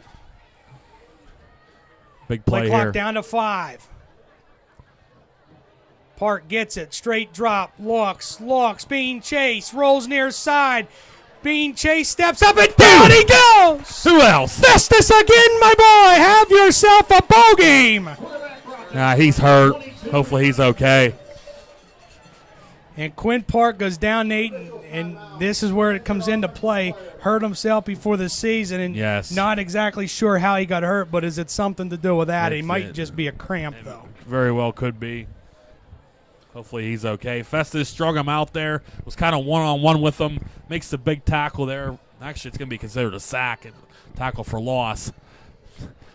So 1:47 to go in the Sheet second quarter. 7-3 Bellefonte. You're watching high school football on Wing TV from YouTube.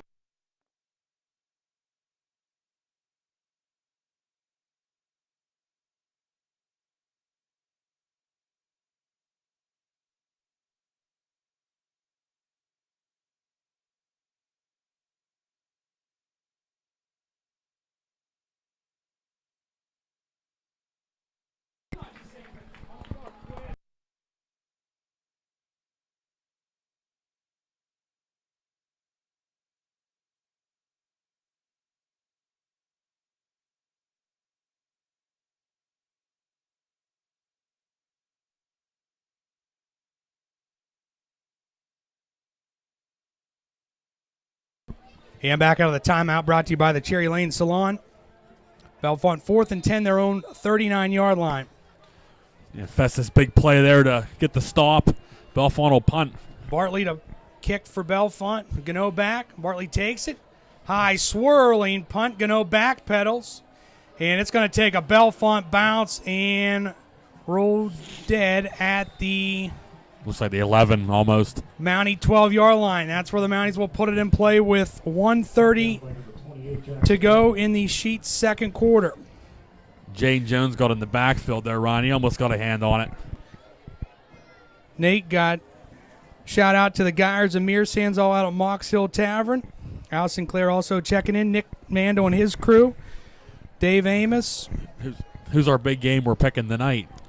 Nancy Doodle, Georgie, Buddy Holly, and the Dan Cave. Who's the big game we're picking tonight? There's not many on the docket for tomorrow, to be honest. I haven't even with looked you. to see who the big game is tomorrow night. Miami and Florida State. Is that who it is? You better not take Florida State. I'm just telling you. So they pop out of there. Gano goes under center, or Boffman goes under center. One far side, Gano motion away from us, pitches it out to Chapman, and down he goes in the backfield, Nate. They just can't get nothing going with him. Well, that's a couple times he's been able to get some yards as those pitch plays, but they stop him yet again. Really just, they've done a great job game planning against him. And Bellefonte will burn a timeout after the 2-yard loss. Ashton Howe on the tackle for the Red Raiders. So they're going to play the game of trying to get the ball back.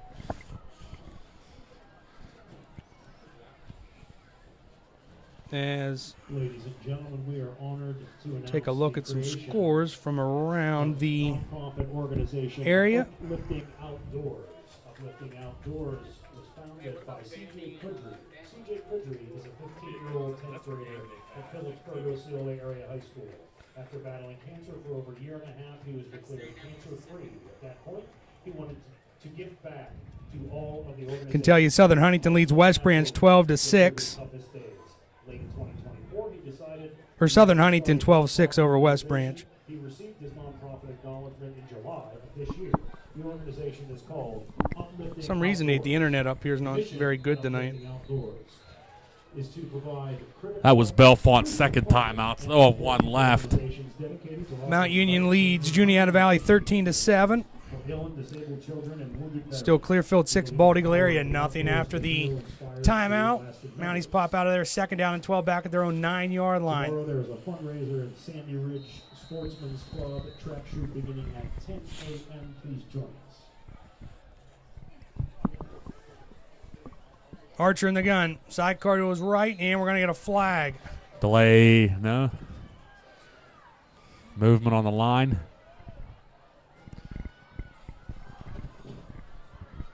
Yep, false start against the Mounties, so that'll back them up 5. It's on Jasper.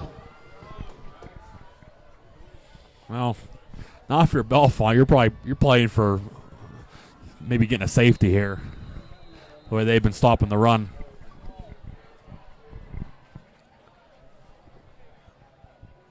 Pop out of there. McClanahan comes near side. Gano far side. Archer in the gun. Protector to his right. Gets it. Hands it off. Through a hole. 10 and out to the 15-yard line. Jaden Jones. It brings up third down. And about 6 for the Mounties. For the Mounties. That was by far the best run of the night for the Mounties. Nice run there, but you pretty much still have you have the penalty yardage to still get. Third and final charge, time of the half. You still have to get. Clock operator, please reset the game clock to 1:08. 1:08. Pretty much have to get the penalty yardage back here, but if they get the stop here on the run, they're going to get the ball with about 30 seconds left. Bellefonte. So Bellefonte out of timeouts. Ladies and gentlemen, once again, we want to take this opportunity to Take a look at some more scores. It's Chestnut Ridge 7, Penn Cambria 7 at the half. It's Meshannon Valley 7 and Curwensville nothing at the half. Ridgeway leads Monato 21 to nothing.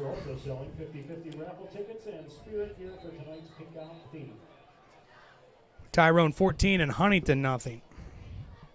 Our concession stand is open with Pizza Hut pizza and breadsticks, hot dogs, candy, and other items. Purchase benefits the PO Music Boosters and the PO Quarterback Club.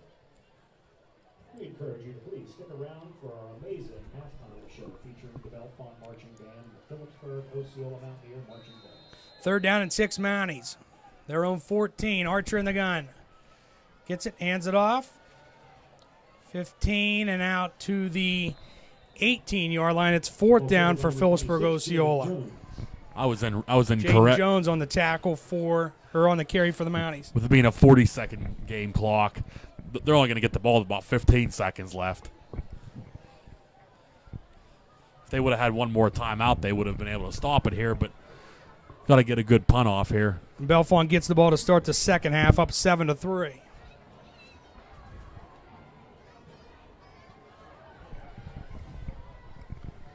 Play clock down to 10. Nate, they're just going to take a delay game. Yeah. Or take a timeout, either or, whatever you want to do. Well, heck, after the punt, might have 10 seconds left. Timeout. And they will take a timeout. Second charge of the half. With 20 seconds left in the Sheet second quarter, 7-3 Bellefonte. After the way the game started, Ryan, you might have thought it was going to be a high-scoring affair. I mean, Bellefonte scored 3-4 plays in the game after the early Mountie turnover, but ever since then it's kind of been defense and a couple turnovers along the way, but it's 7-3. And once again, ladies and gentlemen, a special. Well, we have a moment. Want to run down all of our great sponsors of high school Mountie football here on Wing TV, including Nittany Energy, JJ Powell, Sheets, the Penn State Federal Credit Union, Thompson's Law Offices, the Mashana Valley Pharmacy, McClure's American Diner, the Philipsburg VFW and Auxiliary, King Cole, Roto-Rooter, Cherry Lane Salon, Adler's Market, Ricotta Jewelry, M&T Bank, Kephardt's Ace Hardware, Blaze Alexander, and Diamondback Truck Covers, as all great sponsors of high school Mountie football here on Wing TV. Big thing here, Ryan. Need a good snap and a good punt. Just get the ball out of Dodge. So Isaac Gall will go back for Bellefonte. McClanahan to punt for Philipsburg-Osceola.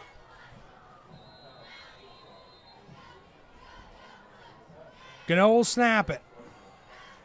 Good snap taken by Robert. High tumbling punt. Gall calls for a fair catch. He dives for it at the 46-yard line, and with 13 seconds to go in the Sheet second quarter, that's where Bellefonte will put it in play, 1st and 10. And Ryan, they get a good field position here, 13 seconds. If they get a deep pass, they get a 15, 20-yard pass, get out of bounds, they might be trying to set themselves up for a field goal here, which, keep in mind, they did kick a field goal earlier, but it was blocked by Colton Chapman. But their kicker does have the leg to do it. Nate, Bellefonte's going to just go to the half as they are in kneel-down mode. Or scratch all of that. No field goal attempt coming.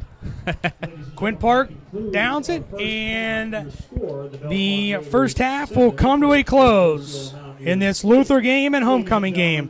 At the half, it's Bellefonte 7 and Philipsburg-Osceola 3. We'll take a timeout, and when we come back, we will have the Penn State Federal Credit Union halftime show. Was hoping to get the legend himself, Mr. Bud O'Brien, down from upstairs to talk about Bill Luther and the Luther Trophy, but I went up and talked to him, and he said, Ryan, I would. He said, I'm 90 years old. He said, I just don't think I can do it. I said, well, but I totally understand. So, but Ryan, it was great to get him on last year. That show you did with him, I know a lot of people liked it, but it was great to get his thoughts last year and the great interview you guys had in Bellefonte. So, again, coming up, we'll have the Penn State Federal Credit Union halftime show. We got our guest picker, Maximilian Kennedy. He's already up here. And halftime stats along with Nate. So at the half, it's Bellefonte 7, Philipsburg-Osceola 3. You're watching high school football on Wing TV from YouTube.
And we welcome you back in the Penn State Federal Credit Union halftime show as we will pick some college games on the agenda for tomorrow as we welcome in our guest picker, Mr. Maximilian Kennedy. Max, welcome.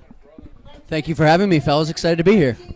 Second year in a row. Good to have you. Assistant coach on the Mountie basketball team. So we'll start it off tomorrow. It's number 14 Iowa State at Cincinnati. Nate? Let me see your paper on that. Game in Cincinnati might be a little interesting, but give me the Cyclones to probably win. So I believe Cincinnati's actually favored in this game, and Iowa State's ranked. So usually that's a little bit of a weird one, and Vegas must know something. So I'm going to go Bearcats. That's interesting for sure. All right. Big one in the SEC. Number 9 Texas at Florida. Nate? I'd love to see Florida get an upset there, but I'm guessing they'll probably punch for a little while, but give me Texas in a good game, close game. Max? Remember when they thought DJ Lagway was going to win the Heisman? Give me 3 more DJ Lagway interceptions. He's thrown more interceptions than touchdowns this year. I think Texas wins easy. Going with Arch Manning. All right, Big Ten game tomorrow. 7-point spread. Washington at Maryland. Maryland's 4-0. Maryland's 4-0. Who's favored? Maryland's actually getting 7 in this game. Give me Maryland just because Washington has to travel. You know, it seems like that kind of messes with some of the teams, but we'll take Maryland. So it's only a 3:30 game, so it wouldn't be that bad for Washington. I'm picking Washington because I've been to Maryland a couple times, and no offense, but offense. Their stadium is not very good. It's not very intimidating. Their fans don't show up. I'm gonna take the Huskies. Thinking of 59-0, huh? We'll stay in the Big Ten. It's Michigan State at Nebraska. Give me Nebraska to get a big win at home. I am shocked you didn't mention the name Matt Rule. Noodles, the huge Penn State homer. I'm also picking Nebraska. Go Matt Rule. We'll get them in a few weeks at home and toward the end of the year. Probably the first or second big game tomorrow. SEC, it's number 16 Vanderbilt at number 10 Alabama. Vandy beat the Crimson Tide last year in Vanderbilt. And Vanderbilt, that was a big win. Alabama getting a big win last week at home. You figured that would propel them. Vandy coming to Vandy in Alabama. Give me the Tide at home. They're not going to lose. He's singing Sweet Home Alabama. Yeah, Alabama looked great against Georgia last week, right? So I'm going to take Alabama as well. I'm going to calm some of these Franklin never should have left Vanderbilt talks. Okay. All right.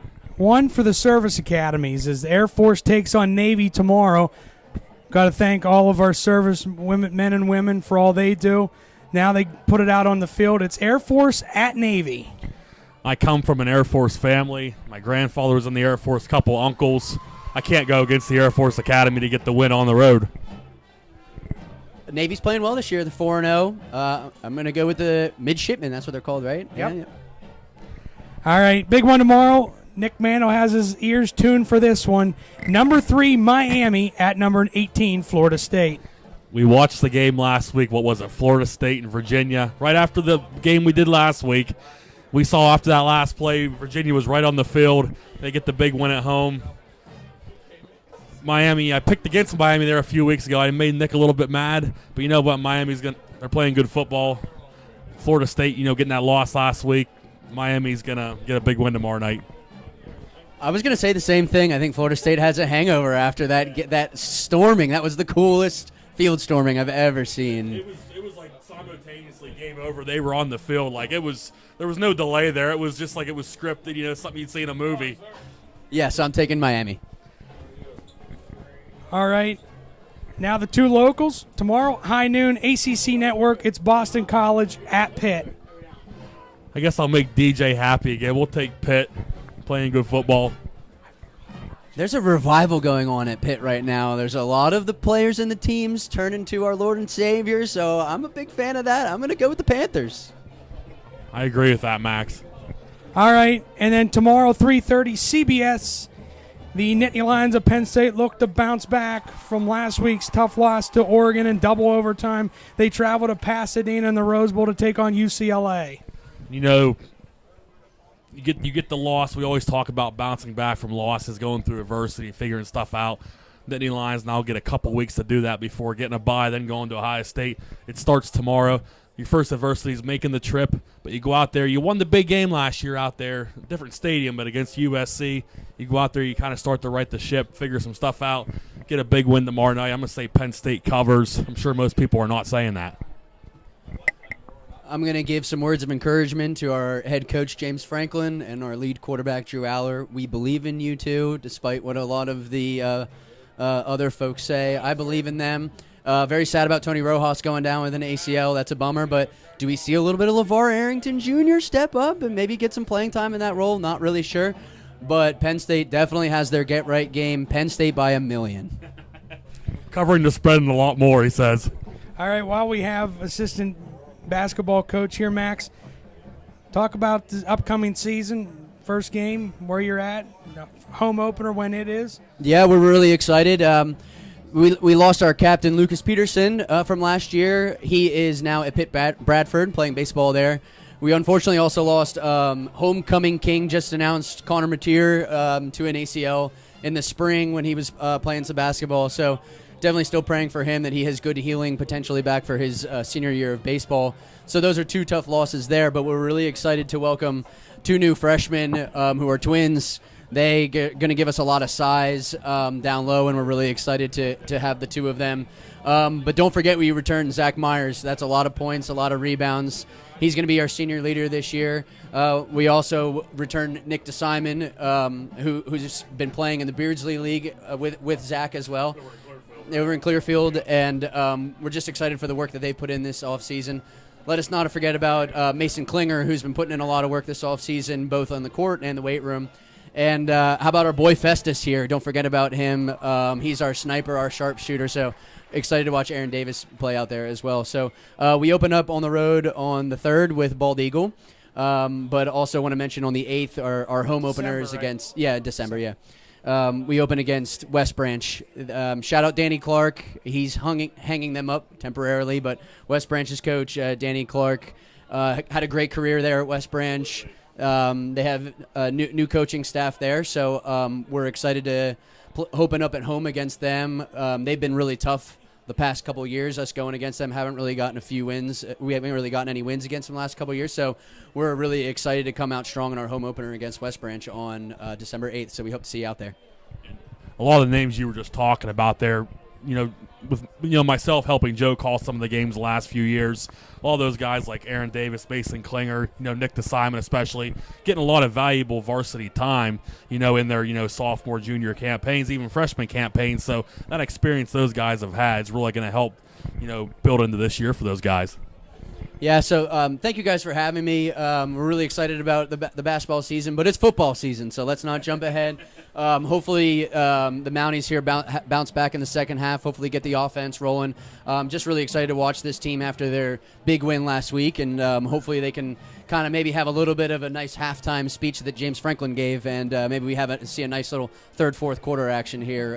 But the difference, maybe the Mounties get the win this time, so go Mounties. Max, appreciate you coming on, partner. As always, good to see you over at the Penn State tailgates. And I told him last week, I said, you're our guest picker this week, and he just had a big smile on his face. Well, I will say one thing. You're from Philadelphia area. They brought tomato pie up to that tailgate last week. I ate about 6 or 7 pieces. Pat had that the We Are It a few years ago. That is amazing stuff. I haven't had it in at least 4 or 5 years, but that is a great snack. Someone recently asked me if I've ever had Altoona pizza, and I said no, absolutely not, no. But I just want to thank you guys. I've said this to you in person, but I want to make sure the audience is. It's just a delight to listen to you guys. Whether it's an away game or I'm at home putting my kids to bed early, we have you guys on in the background, and just the energy that you guys bring to the broadcast is really, really great. I don't even know if I'd watch it otherwise. So you guys are the show. I'm kidding, but no, thank you very, very much. We appreciate all the kind words, Max. Thanks again for coming up, buddy. With halftime stats, here's Nate. So halftime stats for the Mounties. Archer Boffman was 5 of 11 for 18 passing yards. On the ground, it was Archer Boffman leading the way, 7 carries for 16 yards. And Colton Chapman had 7 rushes for 4 yards. Ryan, those typically aren't the numbers we're used to seeing. Just give Bellefonte the credit there for pretty much shutting down the run game. Mounty's not getting much going on the passing game either. As Max was alluding to there a little bit, got to get that going in the second half here.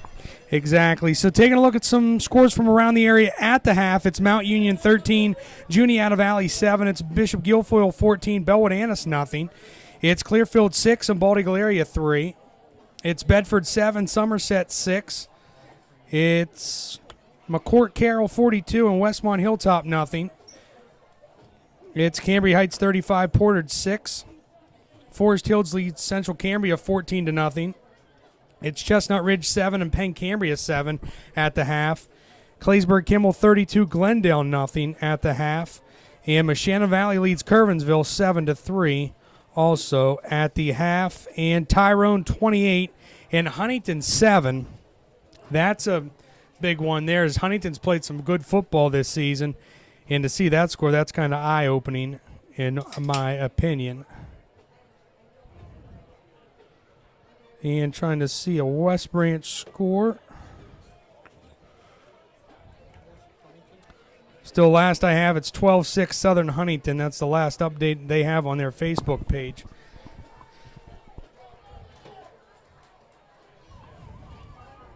Also giving some more shout-outs is John and Pam tuning in. Again, the Geyers and Mearsands out at Mox Hill. Also keeping their grandson and son David updated in Hawaii. Nate, we talk about the servicemen and women. We've got to thank David Mearsand for all the service he has put in. The former Mountie football player and student athlete here at Philipsburg-Osceola. He's been overseas for quite a few years now, huh? Yeah, actually, he's getting married here New Year's Eve. How about that? So great watching him play baseball, football, different sports. So you've been listening to the Penn State Federal Credit Union halftime show. We roll to the Thompson Law Office third quarter next. It's Bellefonte 7, Philipsburg-Osceola 3. You're watching high school football on Wing TV from YouTube.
And back out of the timeout, brought to you by the Adler's Market. As a couple more shout-outs, Nate. The Longs and Menarchics tuning in from West Decatur.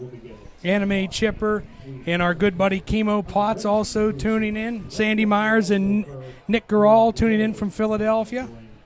Seems like we had a few more names every week. We really appreciate everybody's support.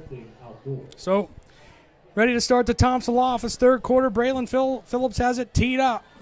Second kickoff of the night for the Mounties.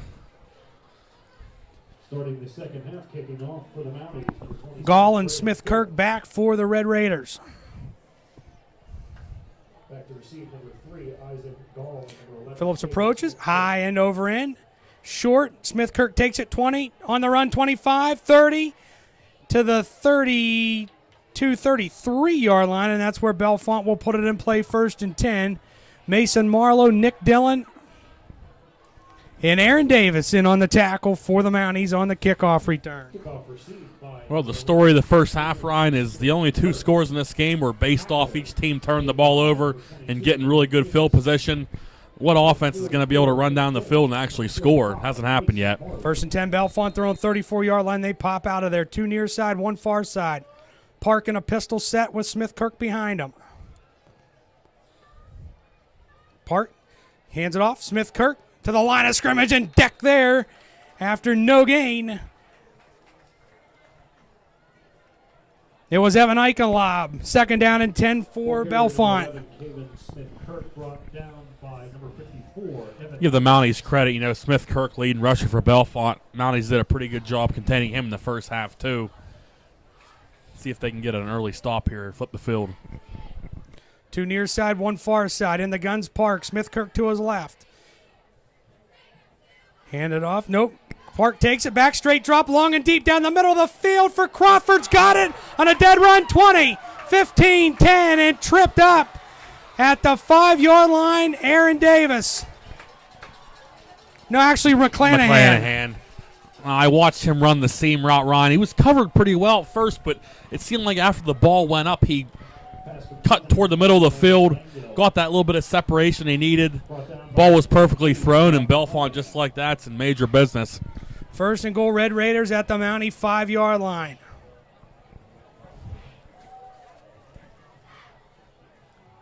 Pistol set, Park. Smith Kirk behind him. Howe in motion. Park takes it. Quarterback draw, hit in the backfield and ripped down back at the 10-yard line. Who else? I think that's the Iron Horse. There's going to be Horse. a flag, Nate. This might be on the Mounties. Looked like Chapman ripped him down. Was it Chapman? But hopefully it wasn't a face mask. Chapman and Dillon. Nick Dillon. After the play was Yeah. over, personal foul, unnecessary roughness, defense number 44, half the distance to the goal. I'll call that on Dillon. Second down. Nate, I thought after the foul, it did look like he might have. Yeah. But credit the Mounties, they did get a nice stop on that play. It was running to the left-hand side of the field. So second down and goal. Pistol set now, flags fly again. That might be a false start.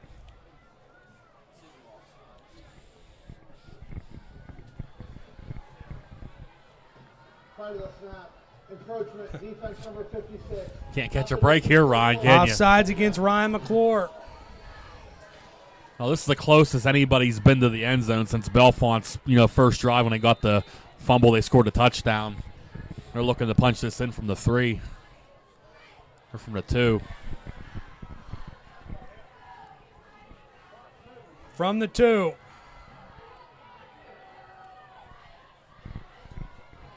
Pistol set. Park. Smith Kirk behind him. Turn. Smith Kirk to the goal line. Touchdown, Bellefonte. Yeah, pretty much went untouched there, Ryan. Just walked right in. That's his 5th touchdown of the year.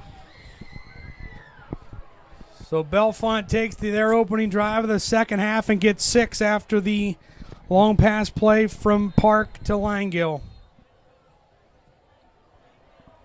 Oskin on for the extra point.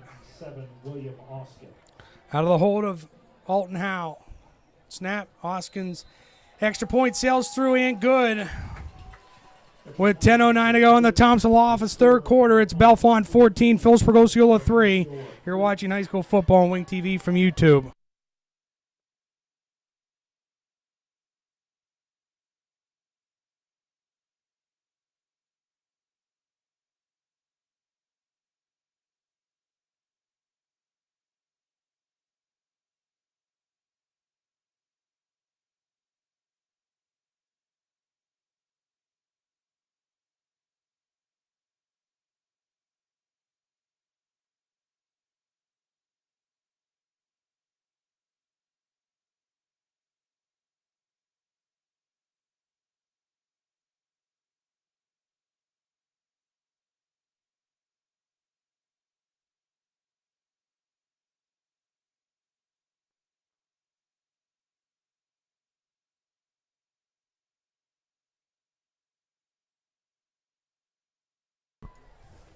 And back out of the timeout, brought to you by Ricotta Jewelry. Oskin tees it up, and Gano and McClanahan back for the Mounties. Number 23, Rob McClanahan. Dave Thompson and his crew checking in from up at the Dream. Dan, Danny, Marissa, and Dave.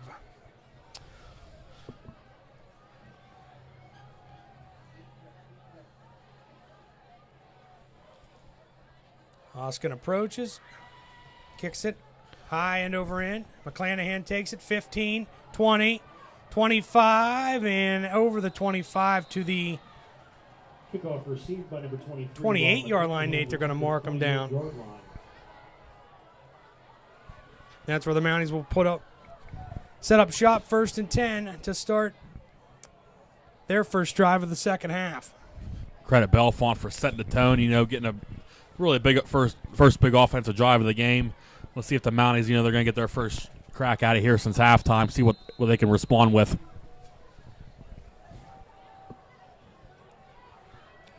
Archer in the gun, too near side. Protectors both ways, hands it off. Chapman, 30, out to the 31-yard line where he's taken down by DeFure after a gain of 4. It's 2nd down and 6. Need to give him some positive yardage on this drive, get back to what he can do. Ball at their own 32-yard line, pop out of there. McClanahan, Gano come near side. Archer in the gun, protectors both ways. Gets it, hands it off Chapman again, and just hit at the line of scrimmage. Just nowhere to go. They're going to give him a yard. It's 3rd down and 5 out to the 33-yard line. Nate, they just can't get nothing going with the running game with Chapman. No, and you feel like this is a really critical 3rd down, just trying to set the tone for this third quarter. You don't want to get off the field this fast. So 3rd and 5, their own 33. Trailing 14-3. McClanahan, Gano again come near side. Jones to Archer's right, Chapman to his left. Archer takes it back, rolls far side, looks, still looking, throws, and along that far sideline, he wanted Nick Dillon. It's going to fall incomplete, and it's 4th down. They have to punt it away. Yeah, Gano slightly got open there for a second, but he was pretty well covered going across the middle of the field. But throws are just kind of going right into traffic, and Bellefonte's covering that well, too. So Gall goes back to receive the punt from McClanahan. Back to receive for Bellefonte, number 3, Isaac Gall. Gano will snap it. Low snap taken by Robert. High swirling punt. Isaac Gall takes it. 40, 45, where he's decked there. Hopefully Aaron's up. Aaron's up. By number 34, Richie Shoemaker on the tackle for Philipsburg-Osceola along with Aaron Davis. Festus was down for a second, but he popped up. All good to go.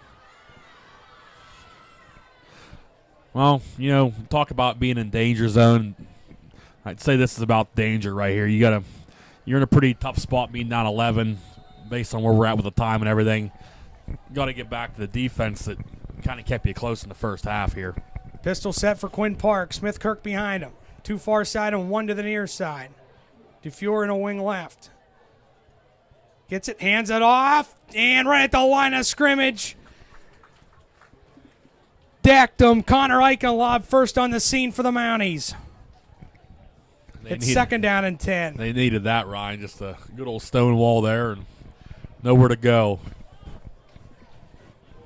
Ball carried by number 11, Kevin Smith-Kirk. Stopped by number 42, Colton. Their own 45-yard line with 8:15 to go in the Thompson Law Office third quarter. 57, Connor Eichenlob. Two far side and one near side. Pistol set for Quinn Park with Smith-Kirk behind him. Dufour in motion away from us.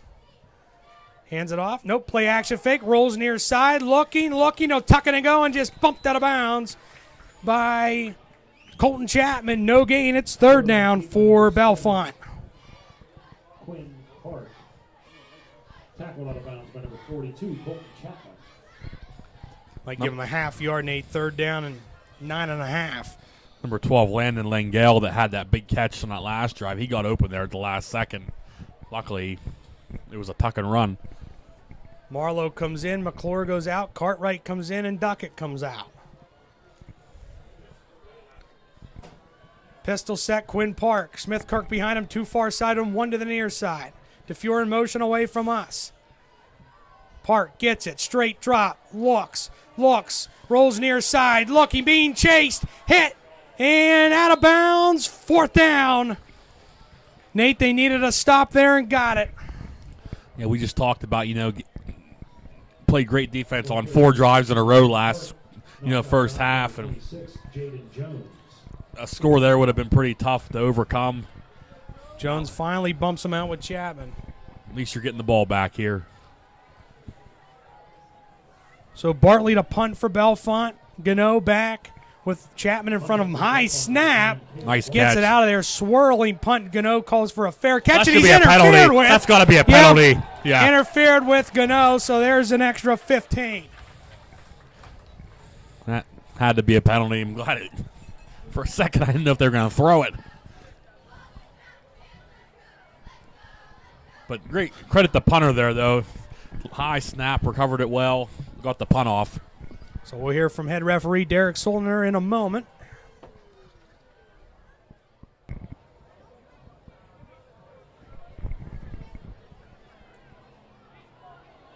Kick catch interference on the kicking team. That'll be at 15 yards from the spot of the foul. First down, Philipsburg. Nate, he's got to learn to start saying Osceola. I was thinking the same thing. Heard that a few times, and you read my mind on that one. So it'll be Mountie ball first and 10, their own 40-yard line. They're down 14-3 with 6:52 to go in the Thompson Law Office third quarter. Nate, they got to put together a drive here. Well, they got the stop. Now they got to go. Pistol set Archer Boffman. Chapman behind him. Too far side. Turns, hands it off. Chapman, 40. Over the 40 and out to the 41-42, but that's it. Just haven't seen those 5-10-yard runs just busting right up the gut that we're used to seeing from him.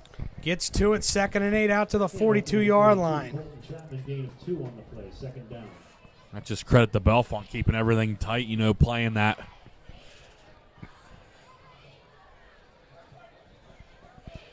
Gano and McClanahan split out far side. Pistol set Boffman with Chapman behind him. Turns, hands it off Colton. 45, barrels his head and keeps the pile, driving out to the 46, 47-yard line where it brings up a third down and 3 for Philipsburg-Osceola. So you get the third down again, but it's shorter this time, so it's a little more manageable. Got to have it, though. Number 42, Colton Chapman gain of 5 on the play, third down and 3. Gets the call from the sidelines. They pop out of there. Gano comes near side. Archer in the gun. Gets it, hands it off Chapman. Not going to get out it. To the 49-yard line. Nady's a yard short. It's fourth down. They got it. They're going to go for it. I think they have to. Yeah, he's not going to not go for this, I wouldn't think. I mean, Bellefonte's been getting the field position about the 50, 40-yard line anyway, so. McClanahan and Vaughn come out. Marlowe and Jones come into the game on 4th and 1. They're on 49. needing the 50-yard line for a first down. Gano near side. Archer under center. Turns, hands it off. 50, 45, barrels down to the 41-yard line. Nate, when you need a yard, you give it to the Iron Horse. He gets that and more. Well, that's by far his best run of the night. That's what we're used to seeing from number 42. They'll go hurry up. Jones in motion toward us. Hand it off. Chapman. 40 inside the 40 and down to the 37-yard line where he gets 3. It's second down and 7. At least they're on the Bellefonte side of the field. Now you got some room to work with. Got to get 7 on this drive. Clock rolling, 4:30 to go. Thompson Law Office, third quarter, 14-3 Bellefonte. At the Red Raider 37-yard line. Gano comes near side. Archer goes under center. Chapman and Dillon in the backfield. Back goes Archer. Looks. Loads it up down the near sideline for Gano. Reaches out it through his hands and incomplete. Oh, Nate, for a second I thought he might have it. I think some fans wanted a call there. It looked like they kind of were both hand fighting a little bit. But that last effort by Gano to try to make that dive, great effort there, just out of his hands. Love the play call, though. Third down and 7 for Philipsburg-Osceola. That would have been a big one. This time Gano splits out far side. Archer under center. Jones in motion away from us. Turn, give it to Chapman to the 36, and that's it where he's ripped down there by number 32, Carson Crawford. It's fourth down for the Mounties. They're obviously going to go for it. They just got a little more to get this time than that last fourth down. Let's see if they're going to do play action. Archer. They bring McClanahan and Rafferty in. If they're going to try another run play. Marlowe and Jones come out on 4th and 6 at the Bellefonte 36. Rafferty goes far side. I look for play action here of some sort. Archer under center. Gets it back to pass. Looks. Steps up. Down the middle of the field. He's got Robert McClanahan inside the 15. Big Mac comes through on 4th down. Down to the 13-yard line. It's first down and 10 Mounties in the Nittany Energy red zone. Ronnie's been making big plays all year. He did it down at Bold Eagle when the game was on the line. Does it here to keep the drive alive. Rob's first big catch of the night. Getting the Mounties down the red zone within striking distance. Nate, on one they had to have on 4th down.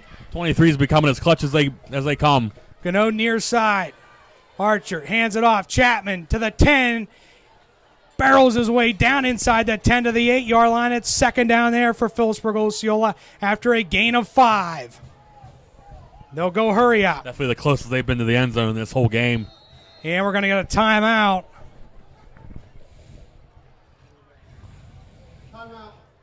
By Bellefonte. We'll take it with them. 2:47 to go. Thompson Law Office, third quarter. Bellefonte 14, Philipsburg-Osceola 3, but knocking at the door. You're watching high school football on Wing TV from YouTube.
Back out of the timeout, brought to you by M&T Bank. Mounties faced with a 2nd and 5 at the Bellefonte 8-yard line. Attacking the end zone to our left. Rafferty splits out near side. Knocking on the door. Archer will go under center. McClanahan on a wing left. It's Gano wing right. Chapman the fullback. Gano in motion toward us. Give it to him. Sweeping near side. Tries to turn the corner. 10. Tries to break out of a tackle and not able to. Jackson Long has him and drops him in the backfield for a loss of 1. It's third down for the Mounties. Looks like there might have been just a slight stutter on that handoff, just a slight on the handoff, the transfer. They can get a first down at the 3. And that's huge to know that's still available. Third down and 6 from the 9. Gano near side. Dillon and Chapman in the backfield. Turns, Chapman, 10 to the 5, reaches out, he's close. Very close. Nate, I think he's a yard short. I think it's going to bring up fourth down and a yard. You knew it was going to be 4-down territory anyways, but at least this makes it really manageable. They'll go hurry up here. 4th and 1. Archer turns, Chapman to the 5, reaches out inside down to the 3-yard line. He's right at the mark. Nate, it's all spot. I thought he had it initially, but that's going to be – guessing they're probably going to measure this. Where that referee's standing, it looks like it's 1st and goal, but, well, Nate, they're lining up like it is. Yep, they first down Mounties, Iron Horse. 1st and goal at the 3. Trying to punch this baby home. Archer under center. Jones in motion toward us. Give it to Chapman. To the 1 and hit there and nowhere to go. Taken down by Carson Crawford again. It's 2nd and goal. So he gained about a couple inches there, but Bellefonte not going to make this easy the way this game's gone tonight. So 2nd and goal, Philipsburg-Osceola at the Bellefonte 2-yard line.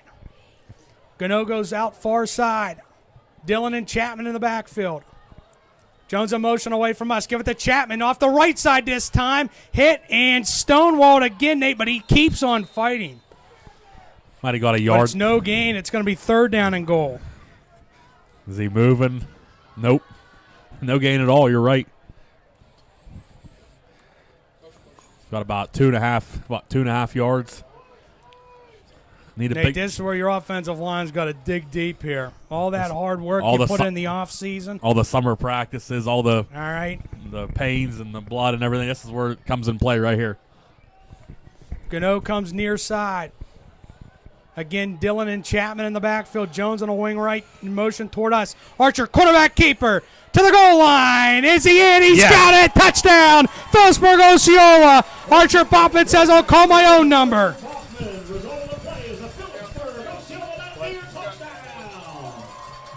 Nate, they're going to go for 2. Because it's 11 points. They're going to make this, try and make it 8. Or make it 3.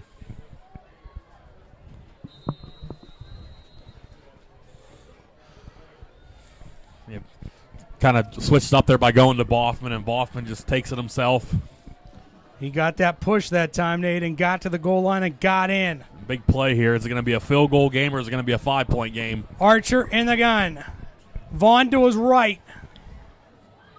And Bellefonte jumped. Yep. Encroachment against the Red Raiders. That'll cut that in half. Down to the 1.5 it should be. Try to snap offside. Defense number 77. Half the distance to the goal. First or a retry. Right, now that might change up what you wanted to do. Yeah, this might go to the horse. It might be Boffman again. It's hard to tell. 29 seconds ago, Thompson Loftus, 3rd quarter. 14-9 Bellefonte. Mounties going for 2. Definitely makes it easier, though. Archer in the gun. Vaughn to his right. Clan into motion. Archer, and we're going to get a flag. Now you give it right back and more. If it's against PO. No, it's on Bellefonte again, Nate. You jumped the gun. I did. Put it at calm down, my boy. Calm down, partner. Put it at the 3/4 yard line. So now they will change up their within the 1 alignment as Vaughn comes out.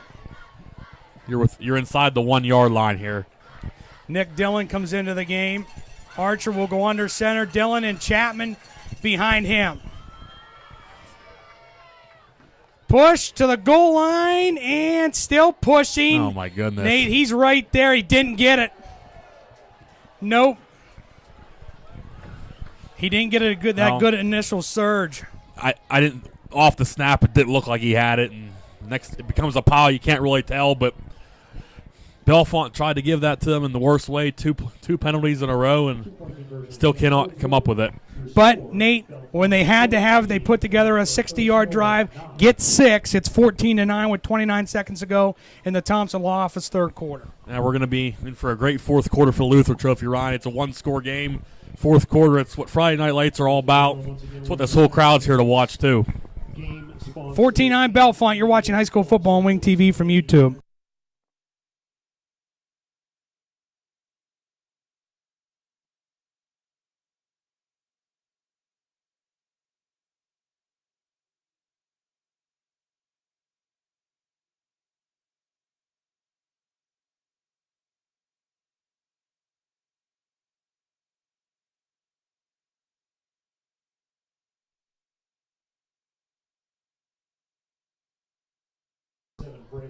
And back out of the timeout, brought to you by the Kephardt's Ace Hardware. Isaac Gall and Smith Kirk back to receive for Bellefonte. Braylon Phillips has it teed up for the Mounties. Yeah, like you said, Ryan, credit the Mounties there for responding, getting a big score. Got a football game in the fourth quarter coming up. Nate, and it's all set up because of the fourth down pass play from Boffman and McClanahan. Which was as clutch as ever could be. Phillips approaches. He kicks it high and over end. Smith Kirk rolls, takes it 15, 20, 25, 30, and to the 32, 33-yard line on that far side. That's where the Red Raiders will put it in play.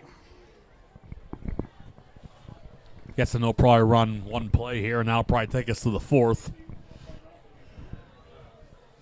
First and 10, Bellefonte, their own 33-yard line with a 14-9 lead.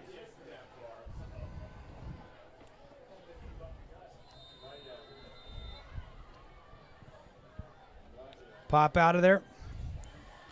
Landgill comes far side. Pistol set for Park. Smith Kirk behind him. Dufour in motion toward us. Gets it, hands it off Smith Kirk to the 35, to the 36-yard line where he gets about 3. It's second down and 7 for the Red Raiders. Kind of sat in traffic there for a second and bounced for a couple more yards. And that is going to do it for the Thompson Law Office third quarter. They trade scores in the third. And after 3, it's Bellefonte 14, Philipsburg-Osceola 9. We go to the Meshannon Valley Pharmacy fourth quarter in a moment. You're watching high school football on Wing TV from YouTube.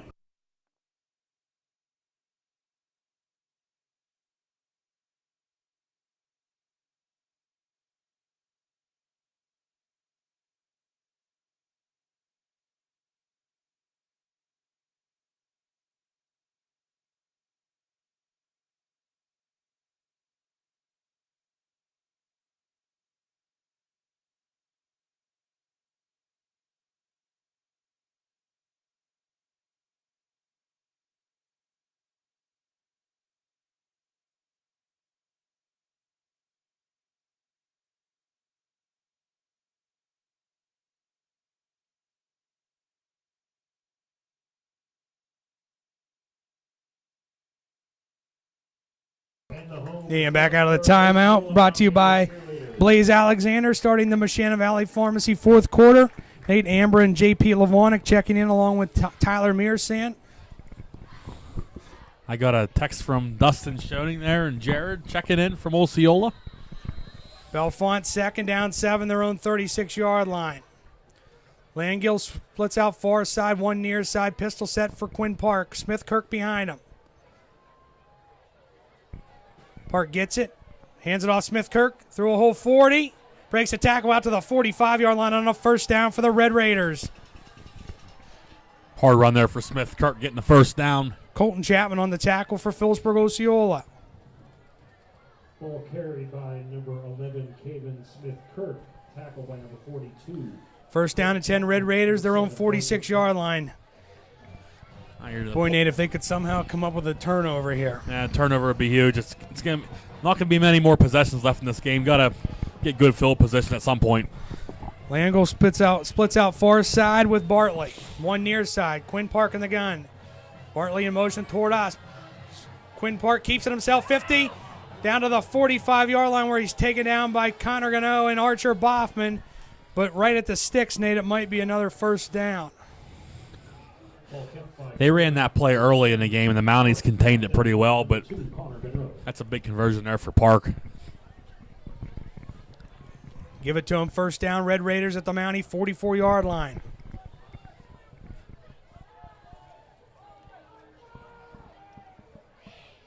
Ammerman and Bartley split out far side. Pistol set, Park. Smith-Kirk behind him. Hand it off, Smith-Kirk, sweeping near side, turns a corner 40, down to the 35, carrying defenders, breaks a tackle, and Nick Dillon, and then cleaned up by Evan Eichenlaw, but another first down for Bellefonte. Yeah, Smith-Kirk having a really good drive right now. Last couple runs have been huge. Broke a couple defenders there, Ryan. I think that's a game he plays, and looks like he's starting to show at the junior out of Bellefonte. Making some big runs here down the stretch. First and 10, Bellefonte at the Mountie 28-yard line.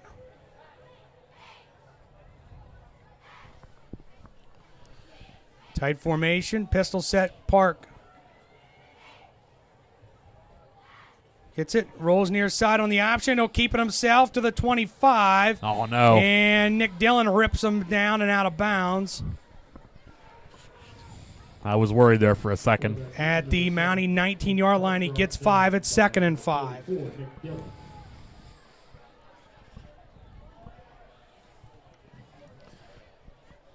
The 24-yard line.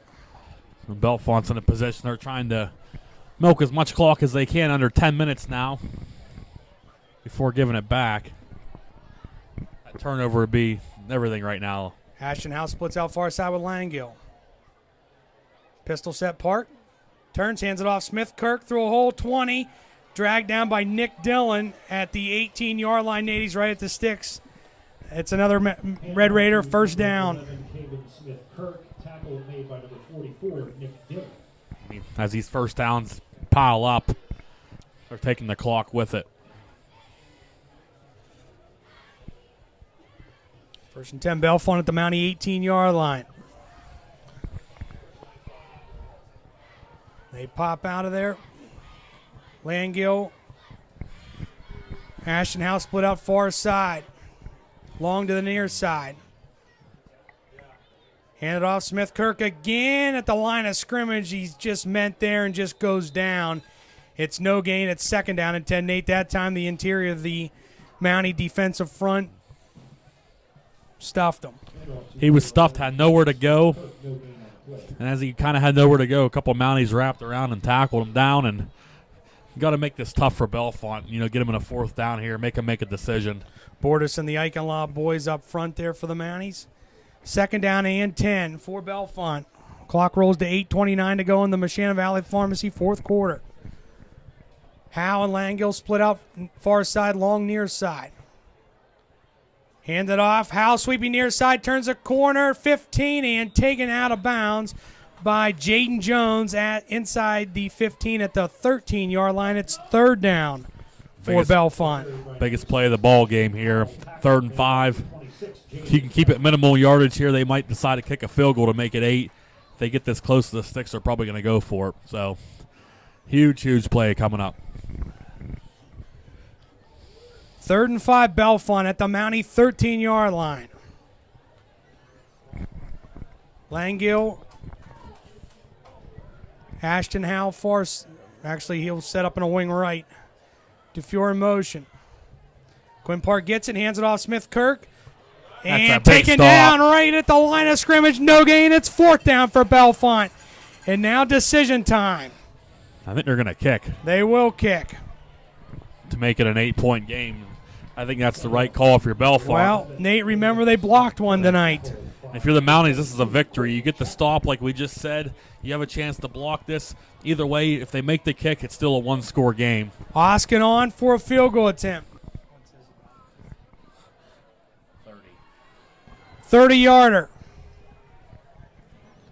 Good snap, put down. Oskin's field goal sails through, and good.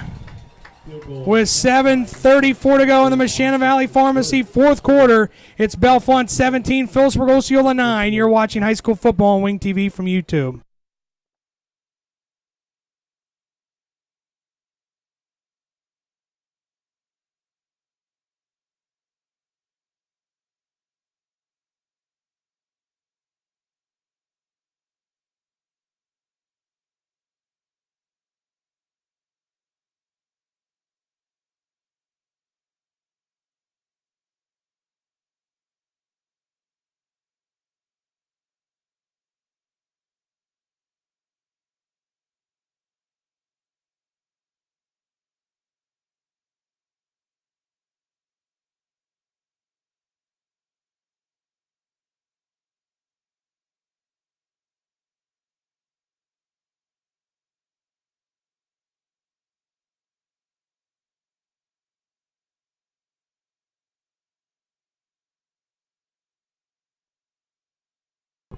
Back out of the timeout, brought to you by Diamondback Truck Covers. Oskin has it teed up. McClanahan and Gano back to receive for Philipsburg-Osceola.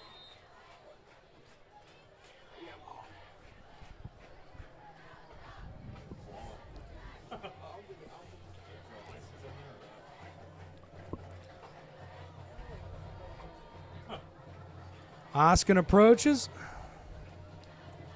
High end over end. McClanahan takes it. 15, 20, 25, 30, 34, 35-yard line. And that's where Philipsburg-Osceola will set up shop. Well, Nate, here's the deal. There's 65 yards. They need a touchdown and 2 points. They did it last drive, though, Ron. They got things going. They had a couple big clutch plays. McClanahan, who had the big catch on that last drive, gets a good kick return there to get good field position. You got to get going now. I want to thank Jimmy Weston for tuning in also. Curtis Park, resident. If the fans wanted a ball game, they're getting one. Archer in the gun, Chapman to his left. Jones in motion away from us. Archer takes it, back to pass, straight drop. Looks over the middle and knocked away and incomplete, Nate. That could have been ball game as Bellefonte had the best chance of it. It almost looked like two guys ran into each other. There was a couple of them right there. That might have saved it. Not sure what happened, but it was mishandled, and Mounties get second life. Crawford on the deflection for Bellefonte. Second down and 10. Mounties their own 35-yard line. 7:23 to go. The Mounties do have all three timeouts, too. That's important. Two far side, one near side. Archer in the gun. Back he goes. Throws out and incomplete. Nate, he wanted Gano. He threw it beyond him. Well, if you catch that, it's not a first down, but it's a shorter third down. Now you got to get all 10 of it. Third down and 10. Mounties their own 35-yard line. 7:20 to go.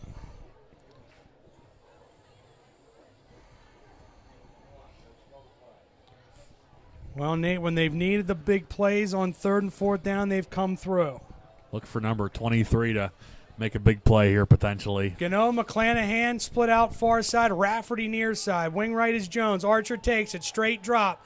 Looks, throws, and just guns it over the middle. Incomplete. And it's fourth down. Nate, that time I don't know where he was going. There was nobody on. I was going to say I had no idea who the intended receiver was there.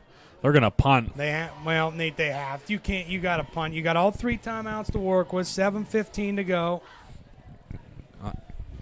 Yeah, you got with the 7 minutes and three timeouts, I agree with that. But Gall back to receive the punt from Robert McClanahan. Gano will snap it. Got to get one more stop, though. Low snap. Robert takes it, kicks it, high, swirling punt. Gall at his 35. Gets out of a tackle there and then taken down and cleaned up by Ricky Shoemaker at the Bellefonte 36-yard line, and that's where the Red Raiders will put it in play. Nate, give Shoemaker credit on that tackle. And not allowing much after the catch, but this is a drive, you can't afford to give Bellefonte 3 or 4 first downs here to keep that clock going. Got to try to, if you ever needed a 3 and out, this is it. Try to get off the field fast. 30-yard punt. Bellefonte, their own 35. Langell, Ashton House split out far side. It's long to the near side with Park in the gun with Smith Kirk to his left. DeFure in motion away from us. Handed off Smith Kirk, sweeping far side, tries to turn the corner, and Gano rips him down on that far sideline. Gets a yard, maybe 2. It's 2nd down and 9, but Nate, they just kept stringing it out, and I think we're going to get an injured player on the play. Well, he ran a lot of yards to the far side, but he didn't get much down the left side of going down the field. So 1 yard there. That's a good stop for the Mounties. He gets 1 at 2nd and 9, and Smith Kirk is down. 6:50 to go, Shannon Valley Pharmacy, 4th quarter. Bellefonte 17, Philipsburg-Osceola 9. You're watching high school football on Wing TV from YouTube.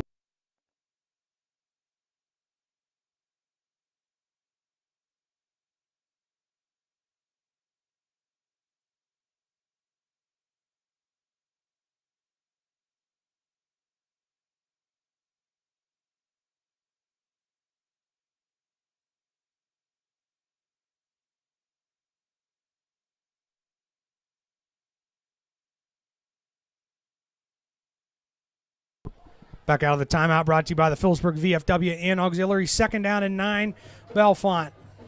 Park in the gun, 1 near side, 2 far side.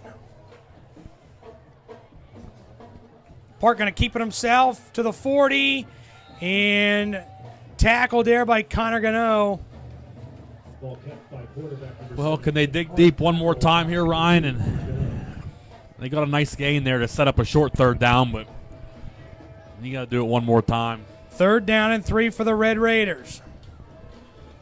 Their own 42-yard line. Langell splits out far side. Jackson long comes near side. Pistol set. Quinn Park. Smith Kirk behind him. DeFure in motion toward us. 3rd and 3. Pitches it out. Smith Kirk. 40, 45, and a 1st down where he's bumped out of bounds there by Connor Gano. He needed the 45. He got to the 48-yard line. Bellefonte keeps the drive alive. They get a new set of downs. That's worth a couple more minutes on the clock. Key there is Nate. The clock stops with the out of bounds. Oh, that was huge. Langell splits out far side with Ashton Howe. 1 near side pistol set for Quinn Park. Gets it, hands it off. Smith Kirk. 50, 45. To the 40-yard line on another 1st down. Give Aaron Davis credit with that tackle. Well, if Aaron wouldn't have got him, he might have been gone. Yeah, Smith Kirk's really, these last couple drives, made some big runs. Overall, pretty well contained in the first half for the most part, but making some big runs here. Ashton House, Langell split out far side. Long to the near side. Quinn Park gets it, hands it off. Smith Kirk to inside the 40 to the 39, and that's it. No gain. It's going to bring up a 2nd down and 9 for Bellefonte. Well, if this is the Give set it forward to the 39, right at the 39. If this is a set of downs, you want to get that stop. It's got to be now because they get another 1st down. You're pretty much into field goal range, so got to try to get that stop now. Langell, Ashton House split out far side. Long again near side. Pistol set for Quinn Park. DeFure in motion toward us. Smith Kirk now joins Park to his left. Park, he'll keep it. Roll near side. 40. And bumped out of bounds at the 35-yard line where he gets about 5. It's 3rd down and 5. But again, clock stops with the out of bounds. Well, that's helpful, that clock stopping, but actually mark him down inside the 35 to 34. It's 3rd and 4. Can they do it one more time?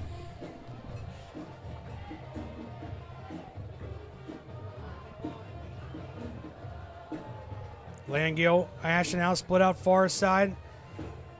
Long to the near side, pistol set for Quinn Park. Hands it off to Smith Kirk. Fighting his way to the 32. He's short. It's 4th down for the Red Raiders there. They get the stop, but you know they're going to go for this. With 4:28 to go in the Moshannon Valley Pharmacy 4th quarter. 32-yard line of the Mounties. Could be 4th in your ball game. Could be. Got to dig deep.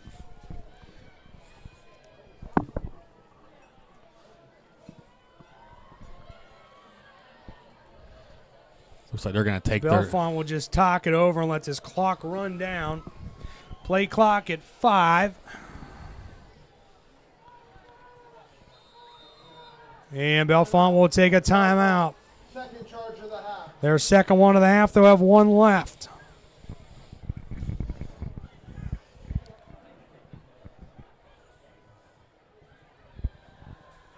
I don't see any reason why they wouldn't go for this. I mean, you could try a short punt if you wanted to, but the Mounties are probably going to get the ball back out to the 30, so you may as well go for it here and try and get a first down, I would think.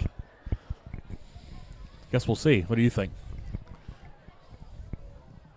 I think they're going to go for it. I mean, yeah, just to keep that clock going and make this tougher on PO.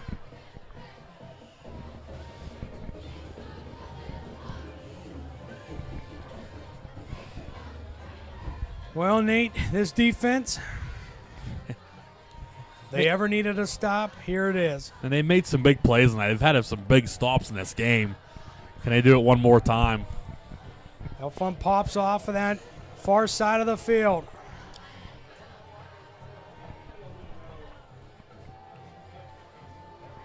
Here's the deal, too, Nate. They could line up and try to draw them off sides. We see that a lot, too. Pistol set for Quinn Park. DeFure in motion away from us. Smith Kirk behind him. On 4th and 2.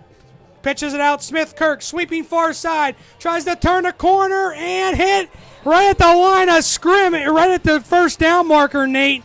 At the 30. Does he have it's the question. I think he barely got it because I think he just, that last stretch he did. Yep, officials timeout for a measurement. It's right at the sticks, though, Ryan. It's going to be close. Well, Nate, I thought they gave him a pretty good spot. I actually thought he was down at the 30.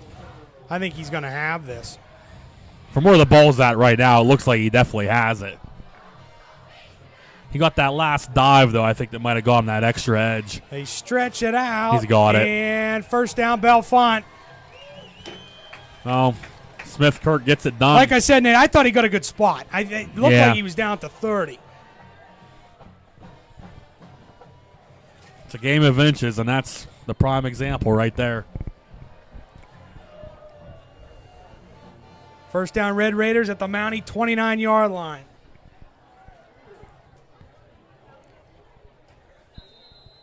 Howe and Jackson long split out near side. Langill splits out far side. Howe in motion away from us. He'll keep it himself. Does Park inside the 30 and down to the 26-yard line. He gets 3. It's 3rd down and 6 in the Mounties. They're going to start their timeout pursuit here. We'll use their first time out of the half. After a gain of about 3, it's 2nd down and 7 for Bellefonte. So now they've chosen this set of downs to be the one to use your timeouts, get them to a 4th down hopefully, and then presumably Bellefonte probably kick out a long field goal in that range where they're at right now. But the big thing, Ryan, is the Mounties choosing to use the timeouts now. They can't allow a first down, or else the game is probably going to be over.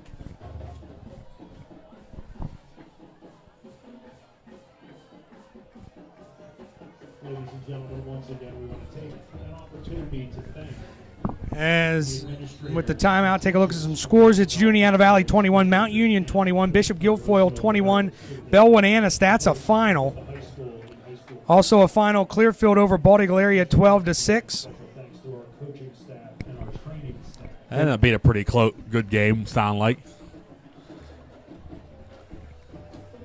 And Moshannon Valley a win over Curwensville 14-3. So 2nd down and 7 for Bellefonte. The Mountie 27-yard line. He hands it off. Smith Kirk to the 25. Still going down to the 21-yard line. It's going to bring a third down for Bellefonte and 2. The task is tall at this point. Big run there for Smith Kirk. You have a yard here for your Bellefonte. Mounties use their second timeout. They have one left.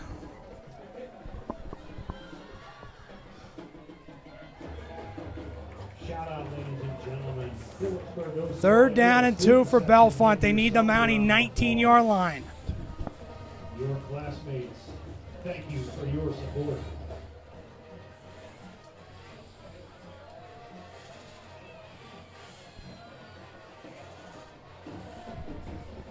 Can tell you Southern Huntington leads West Branch 39-12.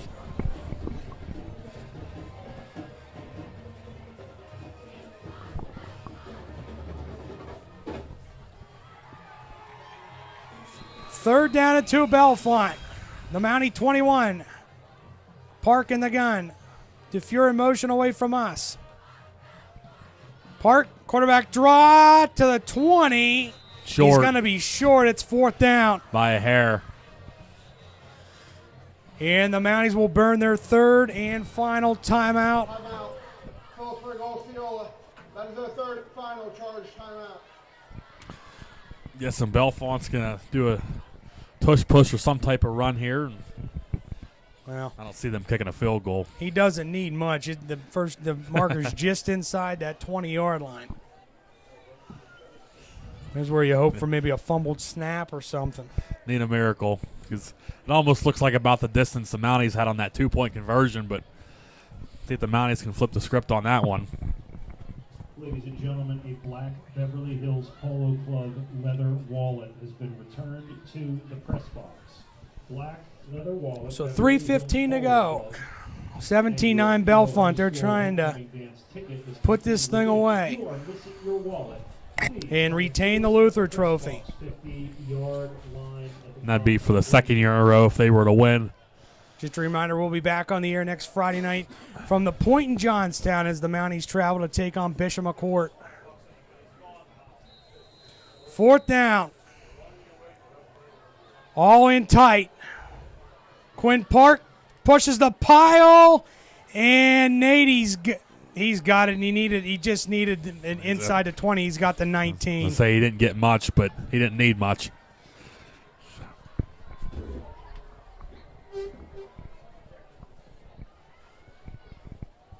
As they unpile. Mark it at the 19 and move the chains. First down, Red Raiders.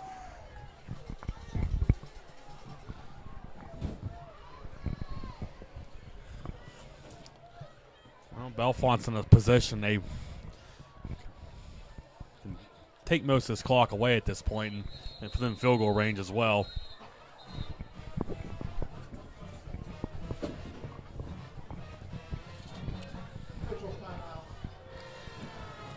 Officials timeout on that far side.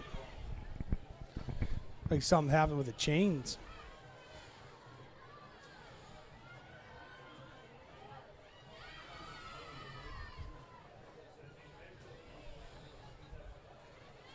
Looks like something got tangled up over there.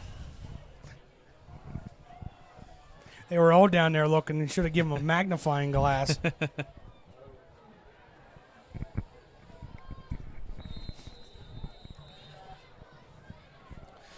First down and 10, Red Raiders at the Mountie 19-yard line. Trying to salt this clock away. And they're in no hurry to snap it. Play clock at 10.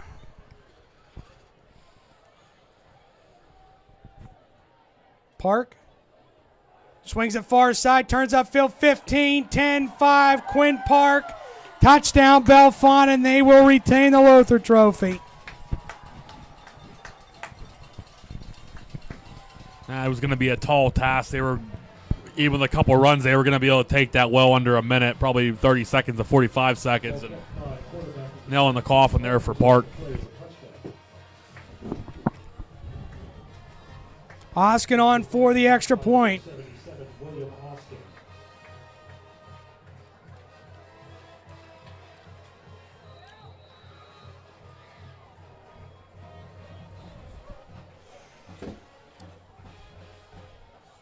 how to hold it. Good snap put down. And Hoskins' kick sails through and good with 2:36 to go in the Shannon Valley Pharmacy fourth quarter. Bellefonte 24 and Philipsburg-Osceola 9. You're watching high school football on Wing TV from YouTube.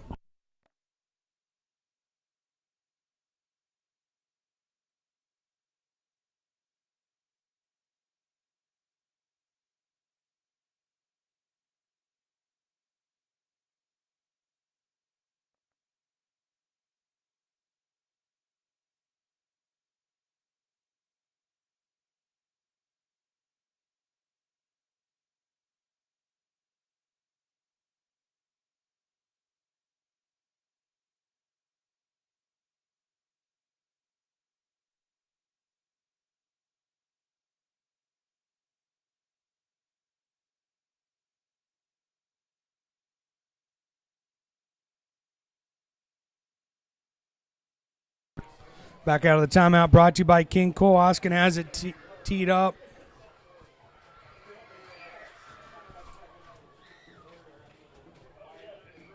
To kick off for Bellefonte, McClanahan and Gano back for Philipsburg-Osceola.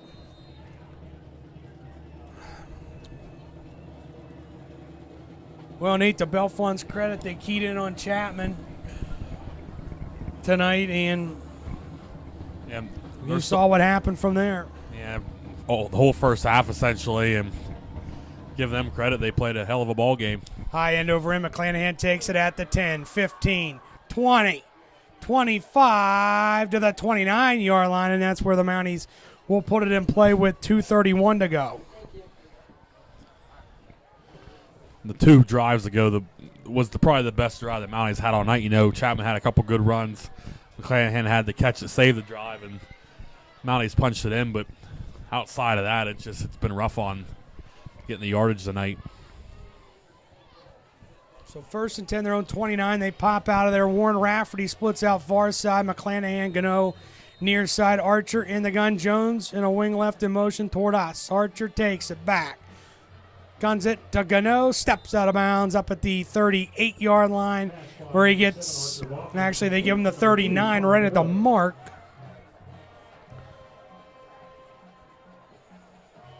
They're going to mark him short and 8, first down. What are we doing here? First down, Philipsburg-Osceola. Result of the play is a Philipsburg-Osceola first down. 1st and 10, Mounties their own 39-yard line. Gano, McClanahan split out far side. Rafferty comes near side. Jones sets up on a wing right. In motion away from us. Archer takes it back, rolls far side, stops, looks, throws, out, caught to the 45-yard line. Connor Gano again. Mark him to the 47-yard line. It's 2nd down and 3 for Philipsburg-Osceola.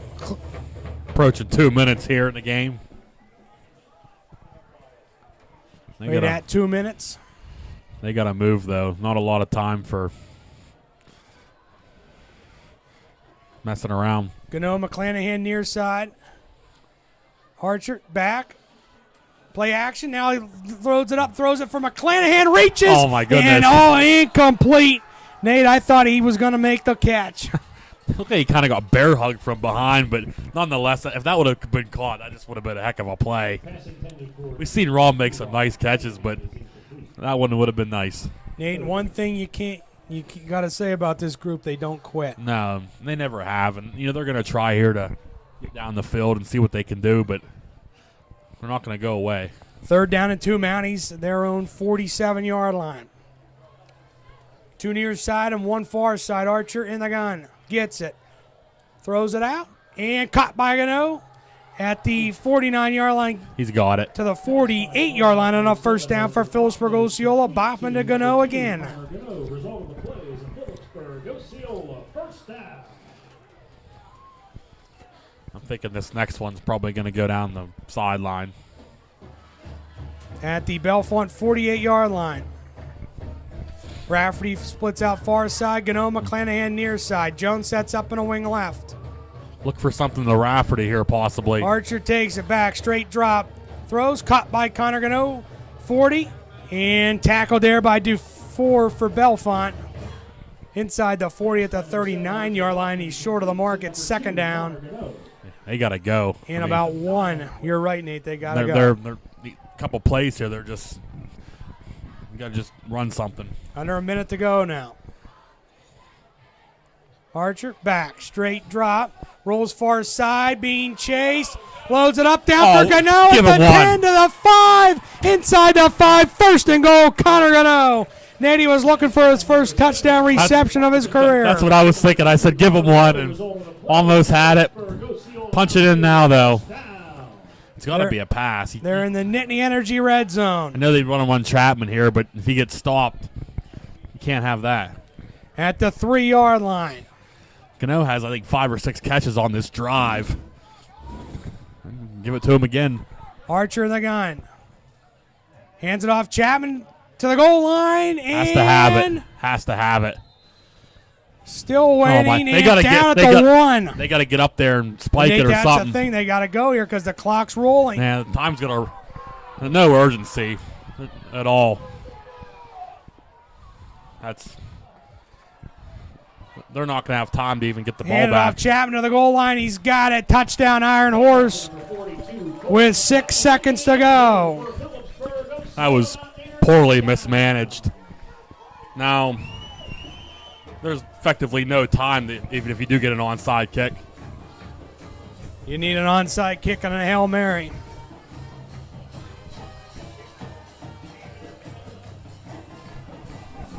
Braylon Phillips on for the extra point out of the hold of Archer Boffman.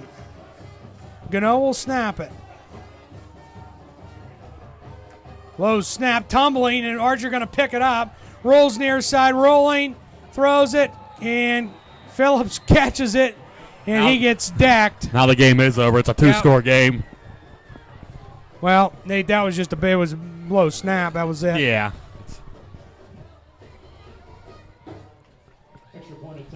No good. The score, Bellefonte 24. So 6 seconds left, but it's a mute point. Really 0% chance, if there was any chance.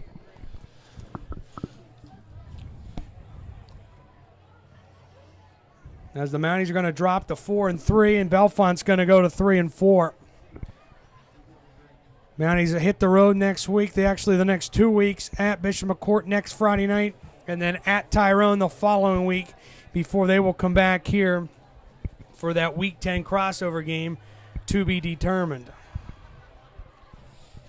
So they got to regroup after tonight because they got a tough one in front of them next Friday. Well, they've played the same pattern, Ryan, ever since the first 2 wins. They've alternated weeks. They've had a couple of nice wins, but they've had these couple of losses that you really just didn't quite expect, and don't have an easy one next week either. So Phillips has it teed up. Nate Darrow up there like it's going to be an onside kick, but I would just kick it away. There's no chance. You're down 9 points. That just hits off a Bellefonte defender. He falls on it at the 36. I would have just kicked it away, but 1 second ticks off, and Bellefonte will come out in victory formation and retain the Bill Luther Trophy as they're going to win it 24-15 over Philipsburg-Osceola here tonight. That's a hard-fought win for Bellefonte. Setting the tune for, we said before the game, you just can't look at a record like that. They played some good games. They earned this one tonight. So Quinn Park under center, and they give the kid credit. He's come back from a before-season injury. First game he's played all season here tonight. Absolutely. At quarterback, and Bellefonte comes to Philipsburg-Osceola and ruins their 2025 homecoming as they win it 24-15 over the Mounties. Yeah, they stoved off a couple of Mountie stops there. First half, 7-3 at the half after some Mountie stops. Came out, set the tone the second half by scoring right off the bat. Got that first big offensive drive going down the field. They never gave it up as they kept that separation, and they get up their third win of the year, big one for them. Mounties have a task next week. Got to have a good week of practice and try to, no matter what happens, just get better from what you're going through.